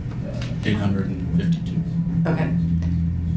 So they turn in the bids, and that is contrasted with the possibility of us doing all this ourselves, sending out for designs and Correct. bids and building. So this is much faster, correct? And probably more reliable, maybe? Yes, I would say that, but what I would also offer is we also, through research, explored putting out a package, right, in terms of a hard bid. And what the state data for those school systems that chose to put out a similar packages of scopes for playgrounds, the average cost through those bids in a hard bid situation was $383,000. Okay. So what if a company, say a manufacturer, puts out or has a better warranty that they are willing to support? What if something that the bidders or the company manufacturers, within Sourcewell, let's say they acquire another business that does a better job of doing playgrounds or whatever. Things change over 4 years. Is that ever, is this Sourcewell ever updated during the time, or do you wait until the end of the 4 years? Wait until the end of the contract. Okay. Okay. And so you did mention drainage, so I assume we're good with watching. Yep. Okay. My other question that I have is, what is the exact start time and completion time, considering that construction is construction? Yeah. And there's always changes. Yeah, great question. We're going to start immediately pending your approval. So there's a couple of sites, obviously, that are receiving less work because they've already received some new equipment, so some of it is surfacing. So we're going to sequence that work to focus on getting those school sites done as quickly as possible. But our goal is to start right away, and targeted completion is really about mid-August, because obviously we're also building in some weather days. You've seen all the rain that we've received here. The ground's pretty saturated, and so we're keeping that in mind. And so I would say a target completion of about mid-August. Okay, well, it seems to me that everything's in order. You know, I've gotten some information that, you know, made me want to question what our process is exactly for going through this process, and it looks rather compact and, I guess, efficient, I would say. Would you ever consider, let's say if a vendor came to you directly and say, you know, maybe they didn't put in a bid, if a vendor came to you directly after we've had this discussion and said, hey, I want to put in a bid and maybe I can beat the price on a couple schools, what would be your reaction or your response to that company? Well, we'd have to do we always engage with all sorts of different vendors, but as Stuart has shared, there's a lot of complexities with this project, right? There's a lot of different components, so, you know, having that discussion, determining capability, feasibility, what, you know, potential price cost would be, and, you know, we go from there and assess and bring forward the appropriate recommendation. But for clarity, we would, if we were to not honor this, we would rebid.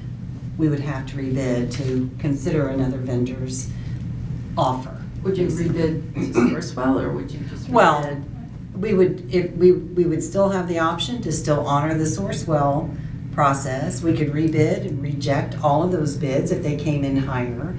Anything like that would, of course, delay the project, but we wouldn't be able to just have a vendor approach us and suggest that they could outprice what we currently have through the cooperative Sourcewell. So let me ask I guess, well, you're all experts, but the expert, the guest expert, is your feeling that this project could be done during the summer? Yeah, that's our goal, without a doubt. We've worked on large projects like this actually in previous school districts. We're working with, right now, we're working with St. Louis Public Schools on a multiple site project. So our goal is always to try and get this project finished before kids show up and teachers are standing there on a playground with no playground equipment. It doesn't look good. So, right. And in the past, you haven't had real difficulty with getting enough crews together to do the work. No. Correct. So Little Tykes Commercial, who's owned by Play Power, we're based in Monette, Missouri. So the factory is very close for us, first of all. Our crews for install are local. They're out of the St. Louis market. They don't just have a crew for playground install, they can help with construction, demo, and all of those things. They've got different divisions within their company. So we use those companies to bring their collective to this project. And our goal will be to finish, obviously, before school starts.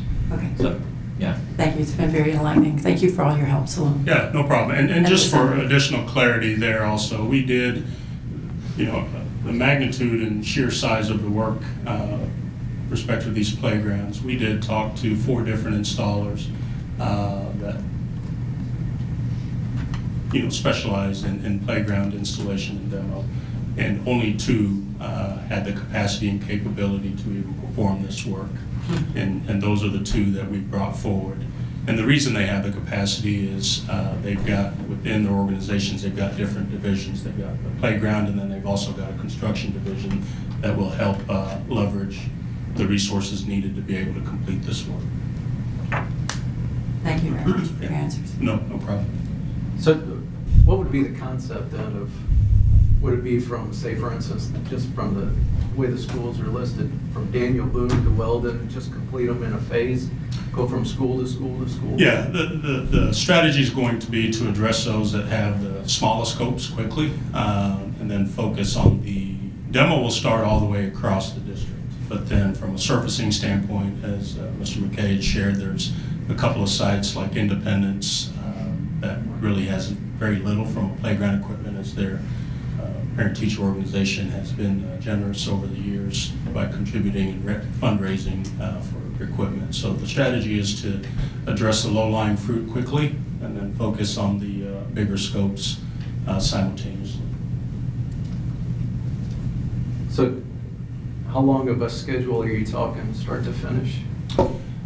Stuart, you want to speak a little bit to that? So again, we'll start literally as soon as school is out, and then we'll order the PO will actually be issued pending your approval tomorrow. And then the rest of the schedule from a demo standpoint, I'll let Stuart speak to that. Yeah. So the first thing we're going to do is, obviously, as Slim said, we're going to demo all the sites. That opens up for all the site prep. Some of the schools, Independence and actually Becky David's got that 10,500 square foot existing playground. So once we take out the existing surface, put in curbs, those are the two first schools that we want to attack. Once we get those done, new equipment will be delivered. Our lead times are approximately 6 weeks right now. So we'll stagger those deliveries pretty much every other week, where we'll have 2 schools being installed pretty much at the same time, or 2 playgrounds being installed right beside each other. And then surfacing, once we start to actually build the new playgrounds, surfacing will be right behind us, because they're local as well. So.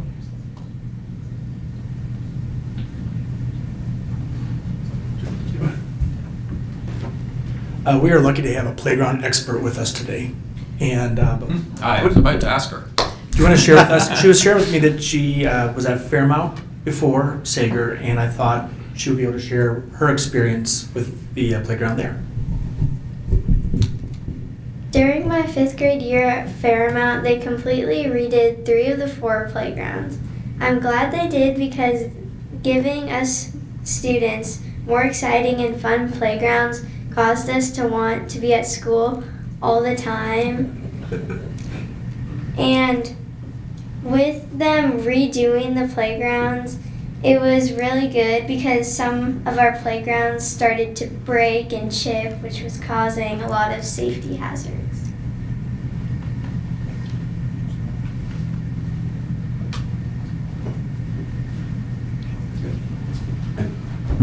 Couple quick questions. The installers are subcontracted? Yeah. Yes. The current equipment that's there, that's being removed, salvageable, donatable, what happens to it? It's demoed. There's obviously a lot of risk, in terms of trying to reuse equipment. Obviously, the reason we're doing this work is for one of the reasons is safety, and so removing those hazards. Much of it is not salvageable, but as we shared through the presentation, those pieces that are going to be reincorporated into the new design. Recycled? Landfilled? Yes, yeah, no, recycled. So the column, all the posts are steel, so we can recycle those. Some of the plastic we can recycle, and then the rest unfortunately goes to landfill.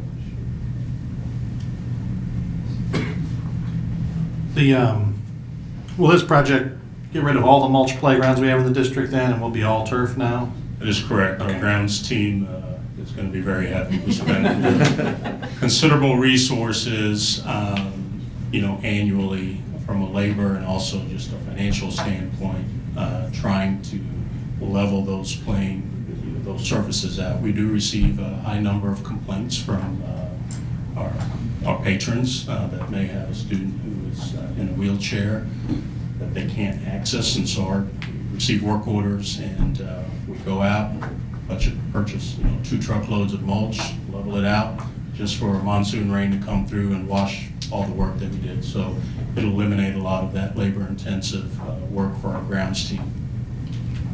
You told me a number one time, I forget what it was, the amount of money that we spend on mulch every year. I forget what it was. Yeah, it's upwards of about $30,000 annually. And lastly, I don't remember the percentage, but this one, the last two projects we just approved, the tennis courts and, oh no, we're not on to Henderson yet. I'll save that comment. Stuart, our elementary schools are used year-round, they're community centers. Can you speak quickly to the safety precautions that are put in place while this work takes place throughout the summer? Yeah, so every playground area that we touch from the start of demo will have a fencing up around it with caution signs, everything like that.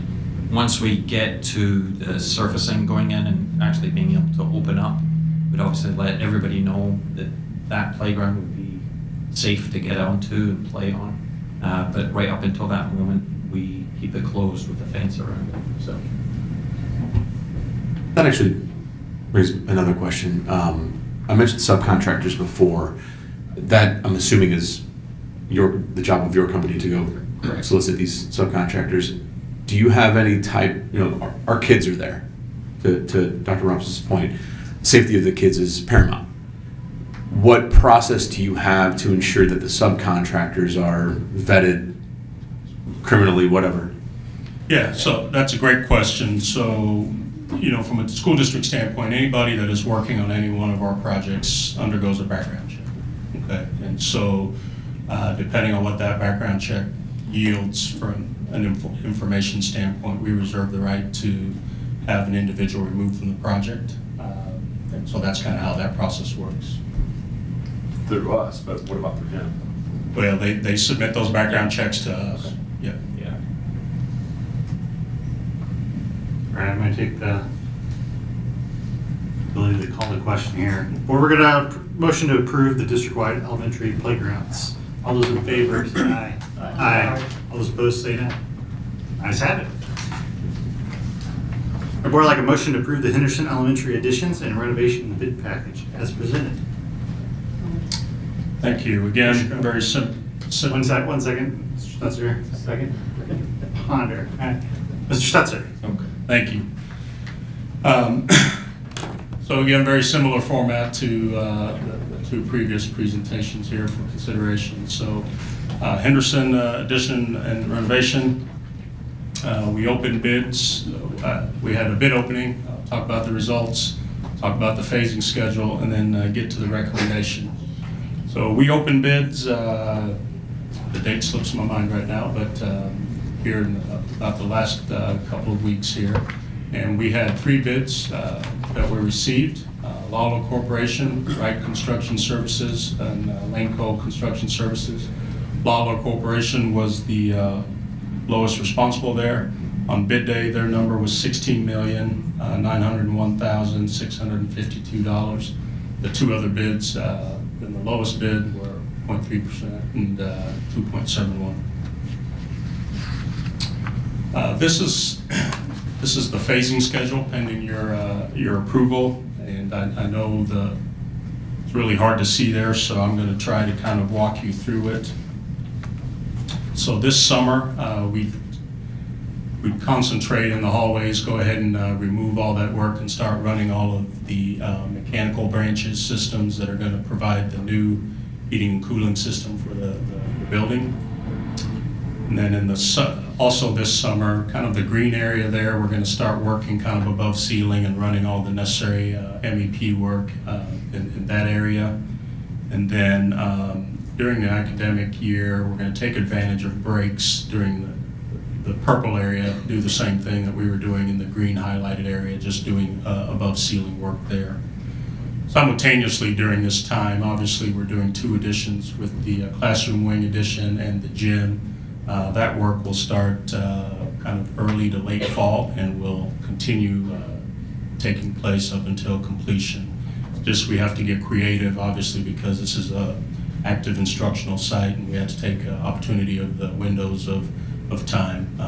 As most school districts are, we offer summer school, there's always programming going on, and what what it amounts to is about a 73-day working schedule. In my prior experiences is what that really amounts to. And then in the summer of 2025, we'll come back and kind of the middle part of the building there, again, do the remaining large renovation work that the board has approved from a schematic and design development standpoint. So that's the phasing and schedule. The recommendation, we recommend Lawler Construction to provide labor and materials for the additions and renovations at Henderson Elementary for a total cost of $16,892,728. The cost increase from this estimate will be absorbed through some of the other efficiencies and savings from the overall bond program. But the total amount that we're asking you guys to approve includes the FF&E there, which is $17,884,728. So we'd be happy to take any questions that the board may have. I just want to note that I'm going to abstain from voting on this.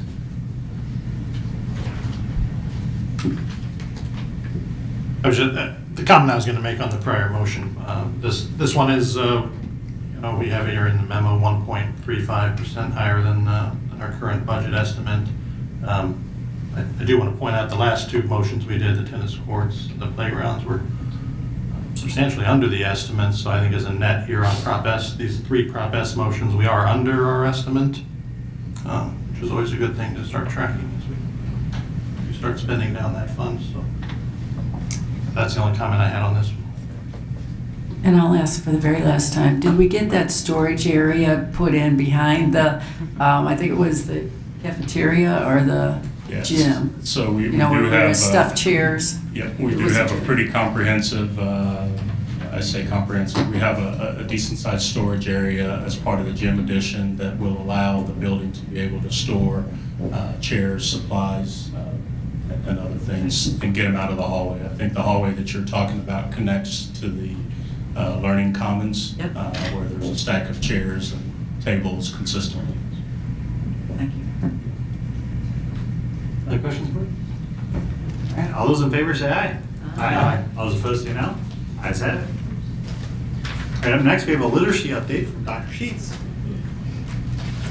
Superintendent, while Melinda walks up, I just want to give a quick shout out. Dr. Sheets is our district literacy coordinator, and she worked with our ELA content leader, Dr. Sherry Jordan, and they really put this together for us. And so tonight what she's going to share with you is we're not bringing any recommendations, formal recommendations. There's no request coming. It really is just an opportunity for us to share a little bit of information about the work that we've been doing and about what is coming next in terms of the resources that we use around ELA in our K-5 classrooms. So we'll turn it over to Melinda. Thank you, Dr. Buckley. Hello, President Bertrand and the Board of Education, Dr. Rumpus, Executive Cabinet, and members of our staff and our community who are in attendance and who are watching online tonight. The purpose of this presentation is to provide a quick update to the Board of Education and the Francis Howell community about the progress of the K-5 English Language Arts program evaluation and to share the team's recommendations as well as the next steps that will come as a result of the evaluation. To provide some background, this spring, as part of the FHSD curriculum cycle, the district began a comprehensive program evaluation for K-5 English Language Arts. We began this process by seeking elementary educators interested in volunteering to serve on the program evaluation committee. The resulting committee had representatives from each of our impacted stakeholder groups. In addition to the core evaluation team, we also wanted to have the voice of educators who would not serve on the team. To do this, we sent a survey to our elementary certified teachers, and the survey had both selected responses and open-ended questions, giving teachers and administrators a chance to elaborate on their responses. The survey asked about what was needed to improve student achievement, what was currently working, and what professional development was most impactful. The evaluation team also participated in professional development on the science of reading by consuming research articles, videos, podcasts, and reviewing several websites dedicated to the science of reading. The team synthesized information from the research in order to establish a set of guideposts for the program evaluation. From there, the team looked at historical and current student data. They examined FastBridge results, which is our district reading and dyslexia screener. In addition, they examined district-created English language arts benchmark assessments and state map data. Next, the team immersed themselves in our current resources and compared the instruction to the guideposts set forth from the science of reading research. The team ultimately reached conclusions about where our resources supported the science of reading research and where we could improve. The team considered all of this information to make the recommendations that follow. As mentioned, the evaluation team examined several sources of data as part of their program evaluation and identified several themes that informed their conclusions and recommendations. An analysis of the teacher survey data revealed 5 categories of information with the most common responses listed on this slide. Our teachers believed that the most impactful instruction strategies were small group strategy groups, conferencing with students, and differentiated instruction based on student need. Overall, they identified 3 things in the K-5 ELA instruction that were going well. They really appreciated having access to high-quality phonics resources and decodable books. They also identified read-alouds as a particularly effective method, and they also identified areas that they felt needed to improve, including the primary K-5 ELA reading-writing resource and the overall use and tracking of student achievement data. They said the most impactful professional development has involved coaching and in-person phonics PD. Lastly, the survey results pointed to professional development needs in supporting students with reading and writing difficulties, continued letters training, and integrating ELA into other content areas. The team reviewed student achievement data from FastBridge, internally developed ELA benchmarks, and state map testing data. And the data showed an increase in comprehending fiction in some grade levels. Additionally, there have been some sustained gains in map testing achievement. And at the same time, there has also been a decline in vocabulary over the past 5 years. And while our FastBridge reading and dyslexia screener scores are strong, the 4-year trend shows that our students are not performing at the levels that we would expect them to achieve. The evaluation team also reached conclusions about professional development needs in order to promote the highest level of student literacy. Some recommendations include continued research into the science of reading and how to apply it into our classrooms, methods to effectively use small group instruction to support readers of all levels, professional learning focused on oral language development with special emphasis on vocabulary and syntax and grammar, and the most effective ways to collect and analyze data on student literacy and to help teachers use the PLC process to inform their instruction. Training on how to use existing resources as well as any new ELA resources that may be ultimately adopted. And then in recent Missouri legislation, states that core ELA instruction needs to meet several criteria. It should be explicit, systematic, diagnostic, and based on phonological awareness, phonics, fluency, vocabulary, comprehension, morphology, syntax, and semantics. These are the core components of the science of reading. And when the evaluation team appraised the current K-5 ELA resources' ability to support this implementation of the science of reading, they indicated that the benchmark phonics resource provides an appropriate scope and sequence, daily practice, and explicit instruction.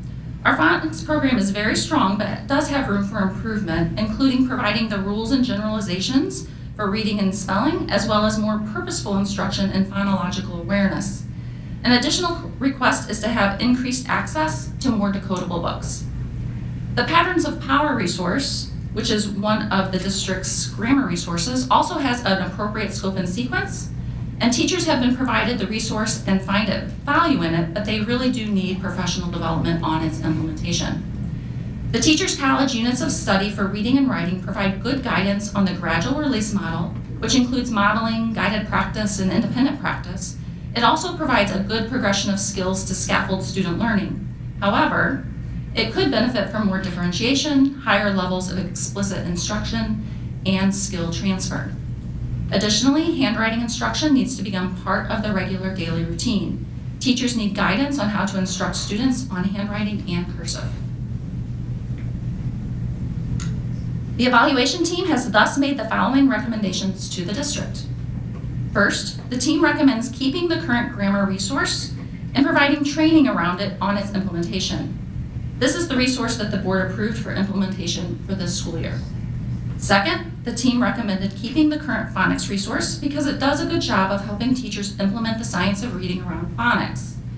The resource does have a few gaps at specific grade levels in phonics and phonological awareness. The team is therefore recommending that the district explore resources to fill in the gaps and provide support for teachers and students in those gap areas. And lastly, with reading and writing, the team recommends that the district explore different core ELA resources. The current resource did not meet the guideposts set forth in the initial stage of research into the science of reading. As the district selects a new resource, the team will attempt to find one that also addresses grammar, vocabulary, and phonics. That brings us to our next steps. This summer, we will convene a curriculum writing team that will write K-5 English Language Arts curriculum, and our K-12 ELA content leader has worked diligently to align teaching and learning across grade levels and courses, which includes alignment to both middle school and high school. This work will continue as we develop new curriculum and adopt resources. Additionally, a team will be selected to look at programming and resources to support teachers in ELA instruction, the science of reading implementation, and best practices in helping students to learn to read and to write. The evaluation team made the recommendation to keep some of our current resources because they met the criteria for the science of reading. The resource adoption team will take this recommendation into consideration as they review resources. However, our team will also review resources that are more comprehensive and include all of the pieces of reading and writing, such as phonological awareness, phonics, vocabulary, morphology, comprehension, grammar, and writing. The team will consider the best option and work to select the best tools for instruction. Elementary teachers will participate in training on the science of reading, as well as any resources provided to elementary teachers. In the 24-25 school year, our professional development will include strands on explicit vocabulary instruction, the science of reading, small group instruction, the district grammar resource, and the use of decodable texts. During the 23-24 school year, this year, we had 4 educators go through letters facilitator training, which is officially recommended by the Department of Elementary and Secondary Education. This summer, our letters facilitators will lead 3 cohorts of 60 teachers through that letters training. We will plan to continue letters training in the future years. And thank you. Thank you for your attention on this. Thank you. Questions, board? Comments? You mentioned on the grammar resource, patterns of power, that teachers like it, but need more professional development is what their takeaway was. Is that the right one? Yes. Is this, or maybe this is probably a question directed to you, Connie. Okay. Is this the sort of thing that, I would say that's the sort of thing that should be in our annual professional development plan? Is there a mechanism where we feed all that info in, or is it just kind of handled? Yeah, so I think you're probably talking about the plan that we looked at last month. And remember, that plan is really only tied to the 1% funds that our district professional development committee allocates. And so there are some additional learning opportunities that our teachers access throughout the year that aren't necessarily in that plan, because that plan is really the state, it fulfills the state requirement to develop a PD plan tied to our 1% funds. Is there a reason we wouldn't have a more comprehensive that includes the 1% and everything else? Just No, I don't know that we've ever entertained that. There are a lot of professional learning opportunities that happen throughout the year, and so that report has always just been focused on the state requirement to fulfill the 1% fund. the questions, board? I have a list. Because I have a list. I have one question. Who is part of the committee that is presenting these ideas? Was it yourself, and who else was working with you? Are you talking about on the evaluation team itself? Yes, please. So the evaluation team included kindergarten teachers, first grade teachers, second, third, fourth, fifth grade teachers. We had special educators on our team, teachers who support English language learners. We had instructional coaches and reading teachers on the team. We also had administrators, and then myself, our K-12 ELA content lead, and our our K-12 intervention and content lead. All right, I'll go. Actually, most of these probably aren't questions. They're probably more kind of observations or even kudos. So I'm really excited to hear you say we're looking at a comprehensive view, or the next step will be looking at a comprehensive view, not to say, well, we think this works okay, we'll go ahead and keep it. So that was kudos there. Just curious on this stage or the next stage. I think you may have said that middle and high school ELA or interventionists may be involved, because they kind of inherit, part of the reason I ask is they inherit whatever happens in K through 5, and so their input of what they see may be beneficial. Yes, our K-12 content lead guides all of that work, and so our K-12 content lead's knowledge of the things happening in our elementary curriculum will help inform our secondary programming as well. And so all of that is taken into consideration so that it's an alignment, so our students get a comprehensive English language arts education as they go through our school programming. Great.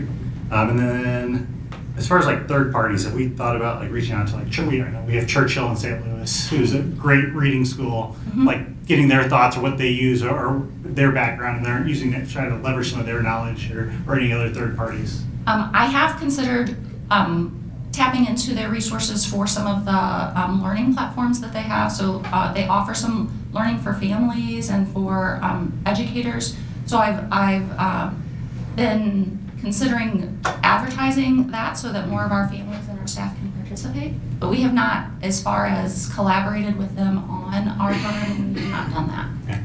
And then finally, I think my last kind of statement question is from an ELA and other content areas. I like that idea in theory, but I know in practice sometimes there can be difficulties. So just what are kind of the controls? Is there any controls around there? Thoughts like, say like I'll use personal examples. My son, really strong in math. He struggles when they come and say, use language to explain what this math means. He's like, I can do the math just fine, but he has trouble sometimes explaining how to do that because he's dyslexic.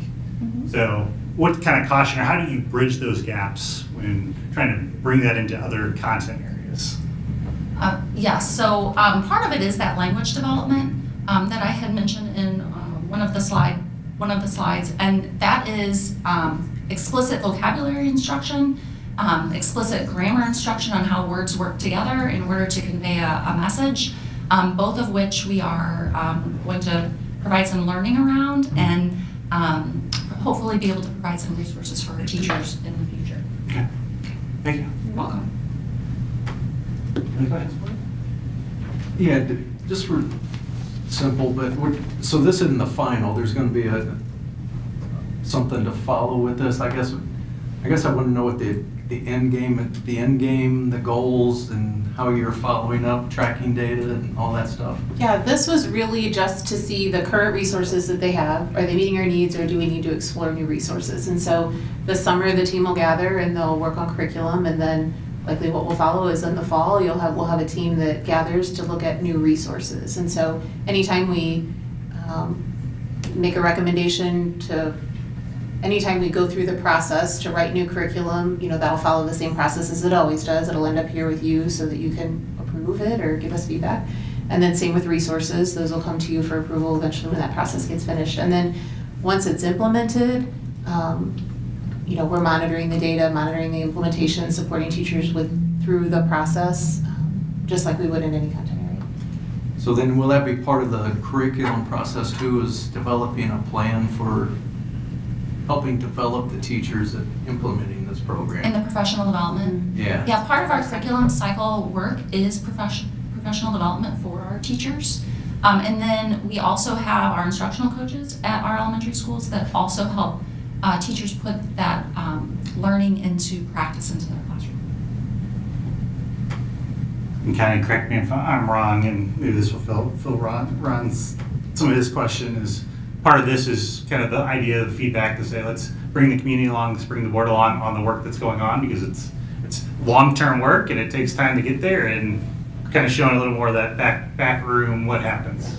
Elementary ELA is one of the largest, most comprehensive, most high-interest projects that we have out of the curriculum instruction department. So it really, if you remember, I think it was last spring, we did a workshop around some intervention materials with ELA, and so this was just kind of the follow-up.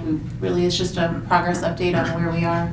We knew it's a high-interest area. We didn't want to just show up with a curriculum recommendation or a resource recommendation, and you guys be wondering where that came from. Thank you very much.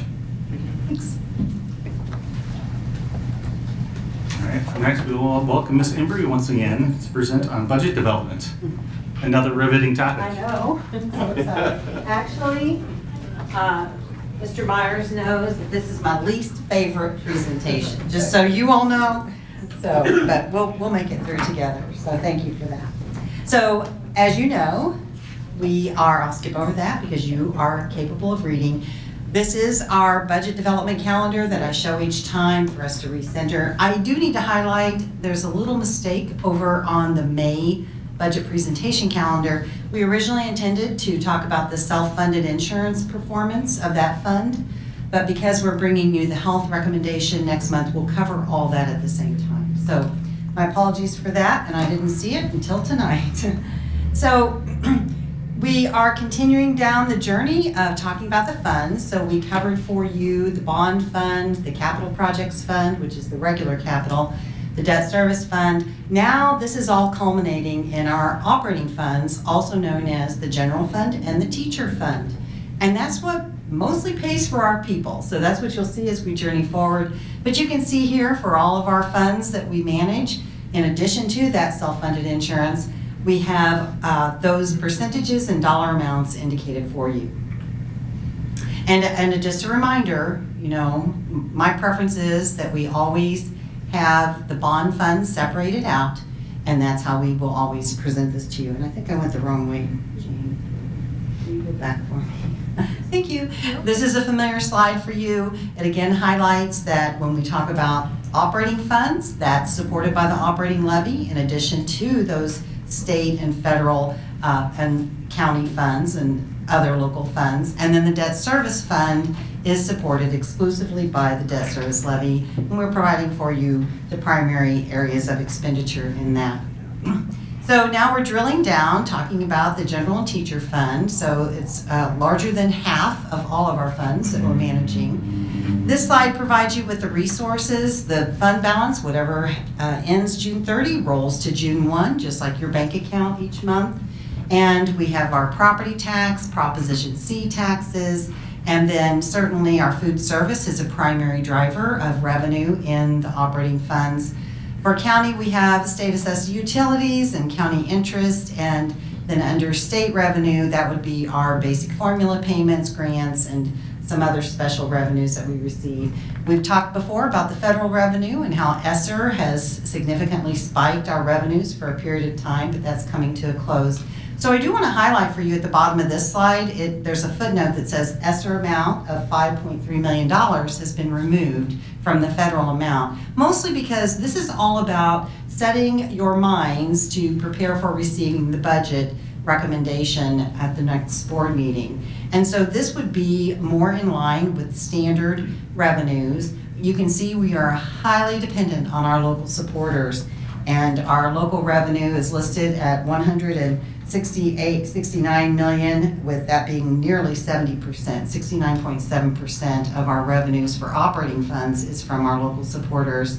The other high one is our state revenue at $61.4 million, and that represents 25.3% of our operating funds.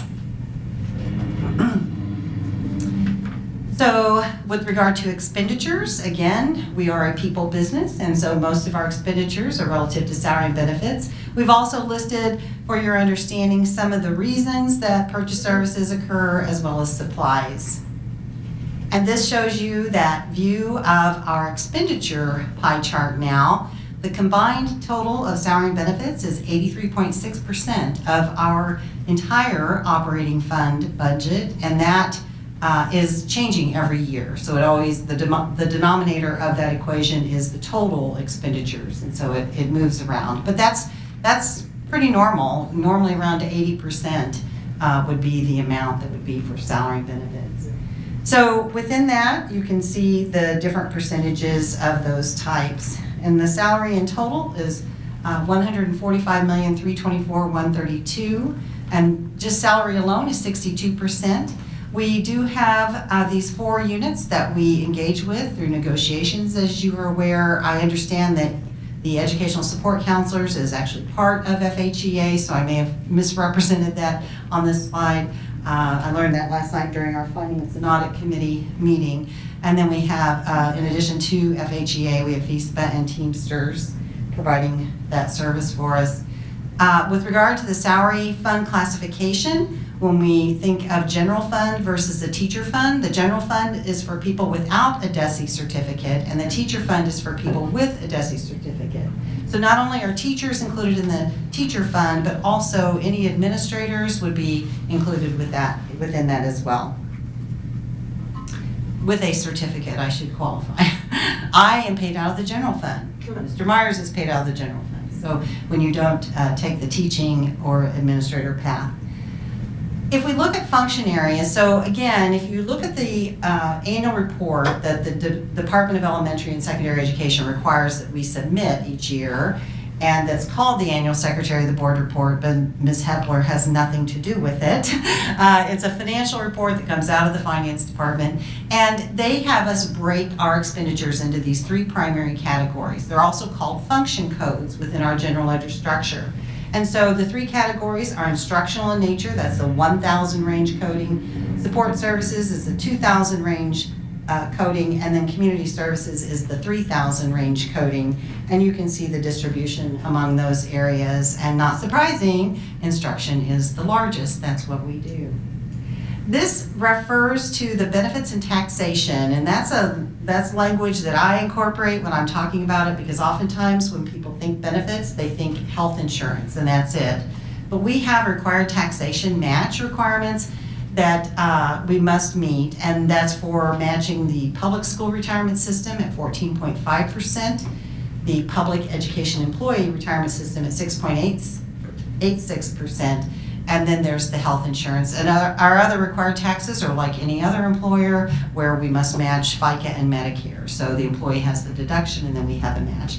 Other benefits include worker comp and unemployment insurance.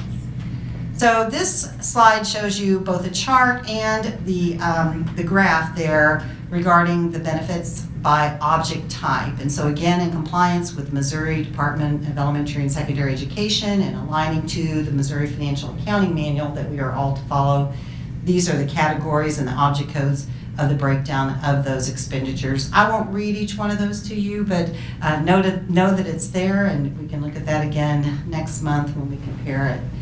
For our benefits relative to health insurance, these are the policies and regulations that govern that process, and our current enrollment on health insurance plans indicates that medical, we have 1,989 active employees and 199 retirees.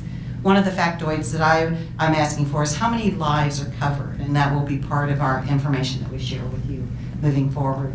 For dental, we have fewer on the on the active employees and many, many more retirees. So 1,968 active and then 736 retirees. This shows you information, again, making the distinction between instructional, support, and community services of our purchase services throughout the district. And this accounts for approximately 10% of our operating expenditures. This shows you an additional breakdown by function code category. So again, you can see that instructional amount up there in the upper right corner. A lot of our purchase services are support in nature, especially the work that occurs in the Department of Facilities and Operations. Our transportation is a higher flyer, and food service, though, is the winner with 26%, and that's because we outsource nutrition services. In districts where they don't outsource, it's all distributed mostly for salary and benefits, and then we spike on supplies. So all of our costs are coded under purchase services in this district. And this again shows you that chart that lists all the function codes that we're required to maintain.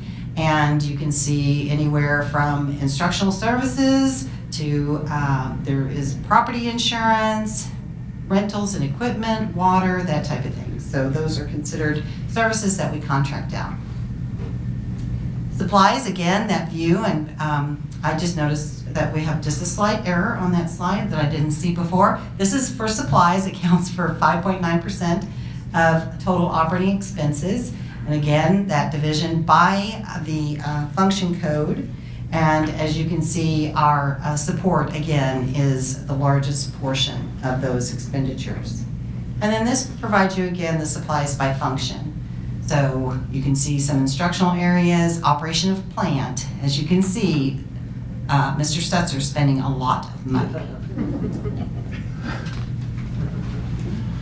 Actually, we all are the benefit of that, so it's okay. Okay, so this shows you our operating fund expenditures and revenues, and you can see that this is representing a 10-year period of time. You'll note with the line graph that there's a dip in the FY22 year when significant cuts occurred, and this is all for the current year relative to our current year budget estimation. And again, ESSER funding impacts both revenues and expenditures, and that's part of the spike that we've seen the past couple of years. And this shows you our fund balance percentage history. As you can see, again, the red line represents the 15% fund balance minimum per board policy.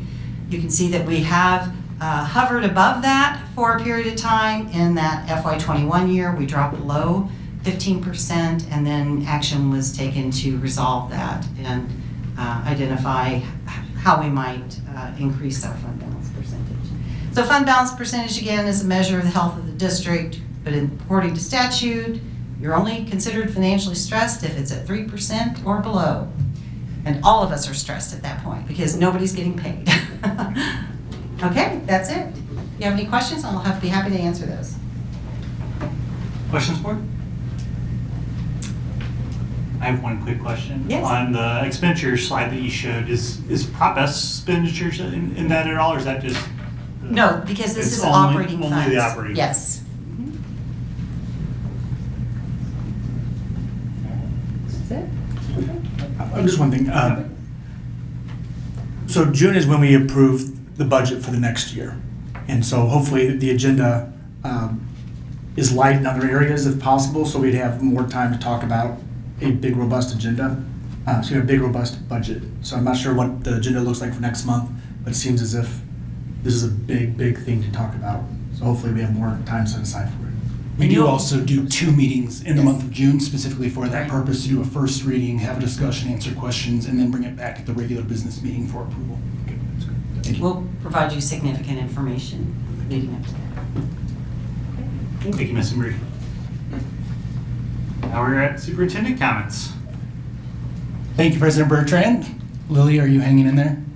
Sure. Okay. Board, first, I would like to thank you for your approval of the bond program recommendations this evening. I can't help but think that there was cheering in the homes of a lot of elementary schools throughout the district, and especially in the Henderson community, where those additions and renovations are not just wants and wishes, but they're absolute needs that are long overdue in providing the learning spaces that those students and the staff deserve. And so thrilled that that work will begin. Appreciate your thoroughness in your questions, and also thank Mr. Stutzer and Ms. Embry. There's a lot of work that goes into each and every one of those individual recommendations that we bring to you. I also thank you for allowing the extended time starting the meeting tonight for recognitions. It's a really special evening. Somebody used the word inspirational, but when we get to recognize our students, our teachers, and staff all at in one evening. We started this month celebrating teachers as part of Teacher Appreciation Week. And as we end the school year and we're recognizing our students' achievements, I also want to thank our teachers, our staff, and our administrators. because it's those adults whose dedication to this work in the district creates the conditions that allow our students to be successful and to have opportunities in moments that we get to celebrate with them as we end the year. There's been a lot of celebrations. We started this week, Monday night, at the Howell of Fame Awards, where we recognized 11 award winners, along with our District Teacher of the Year, our Support Staff Member of the Year, and the many building level winners. We will also celebrate the retirees from the district at a ceremony coming up this Monday.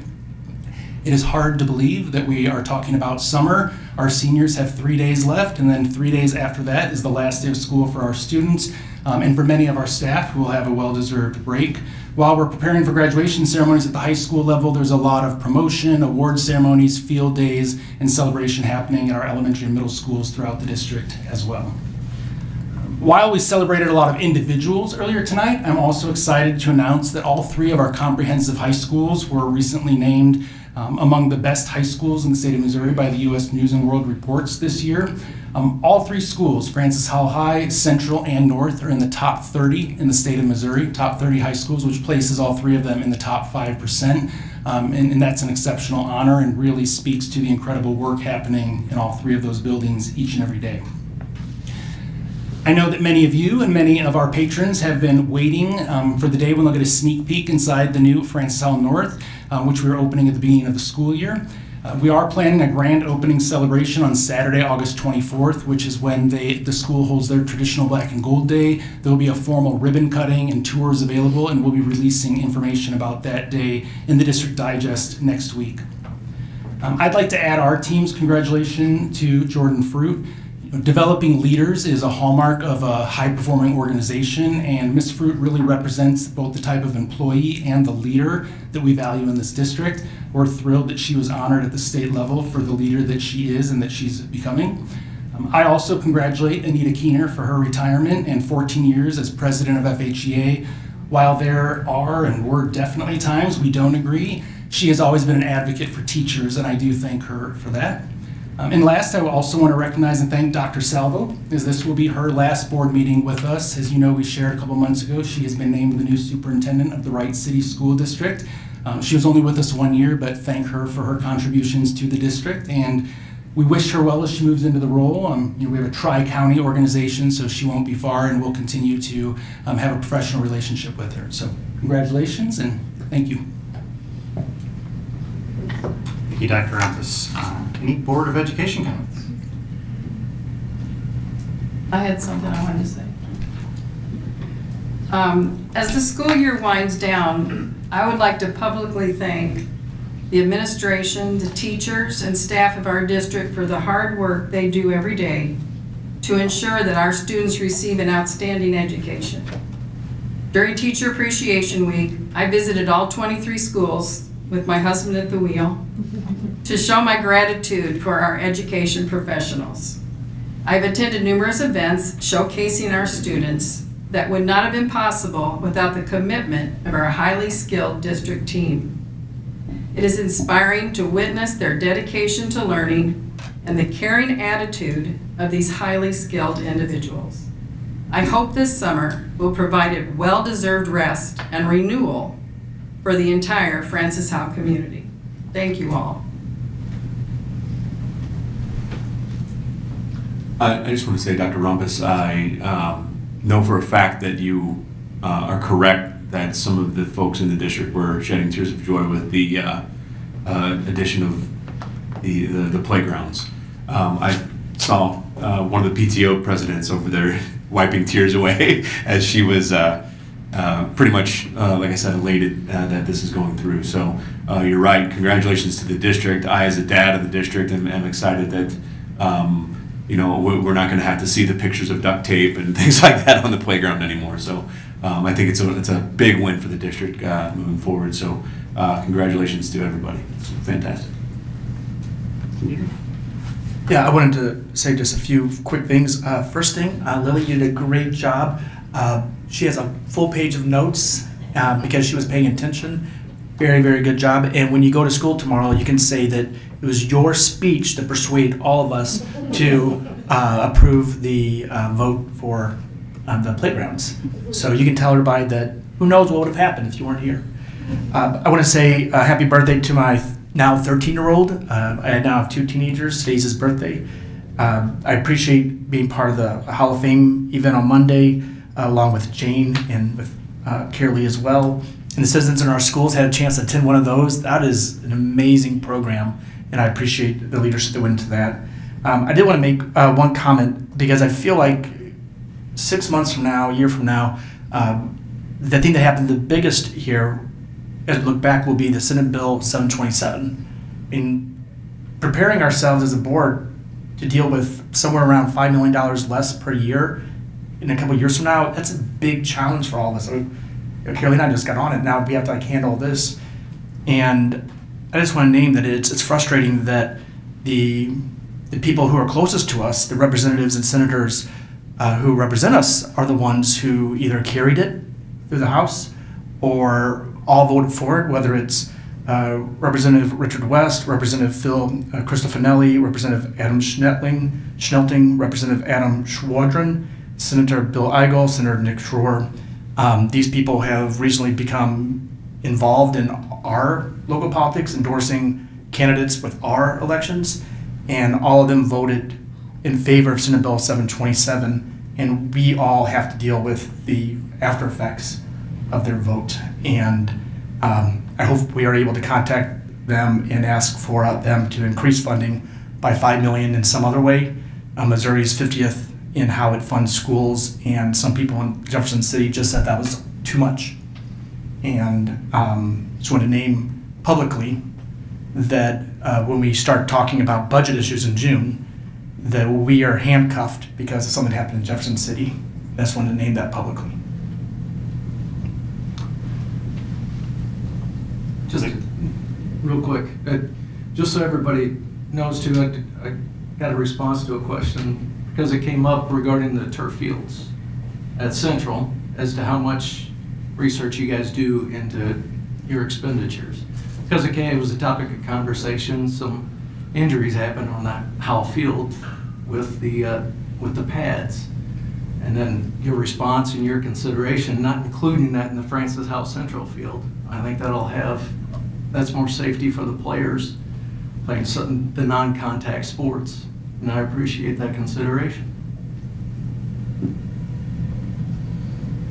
The comments? I just want to kind of relay some of the commentary that was up here, and thank all our teachers and administrations as we close out the year. Good luck, Dr. Salvo, in your new role in Wright City.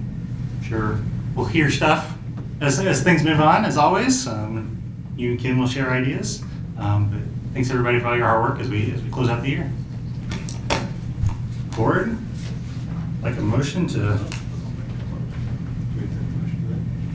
We will take a recess and then go back to close. Thanks everybody for coming.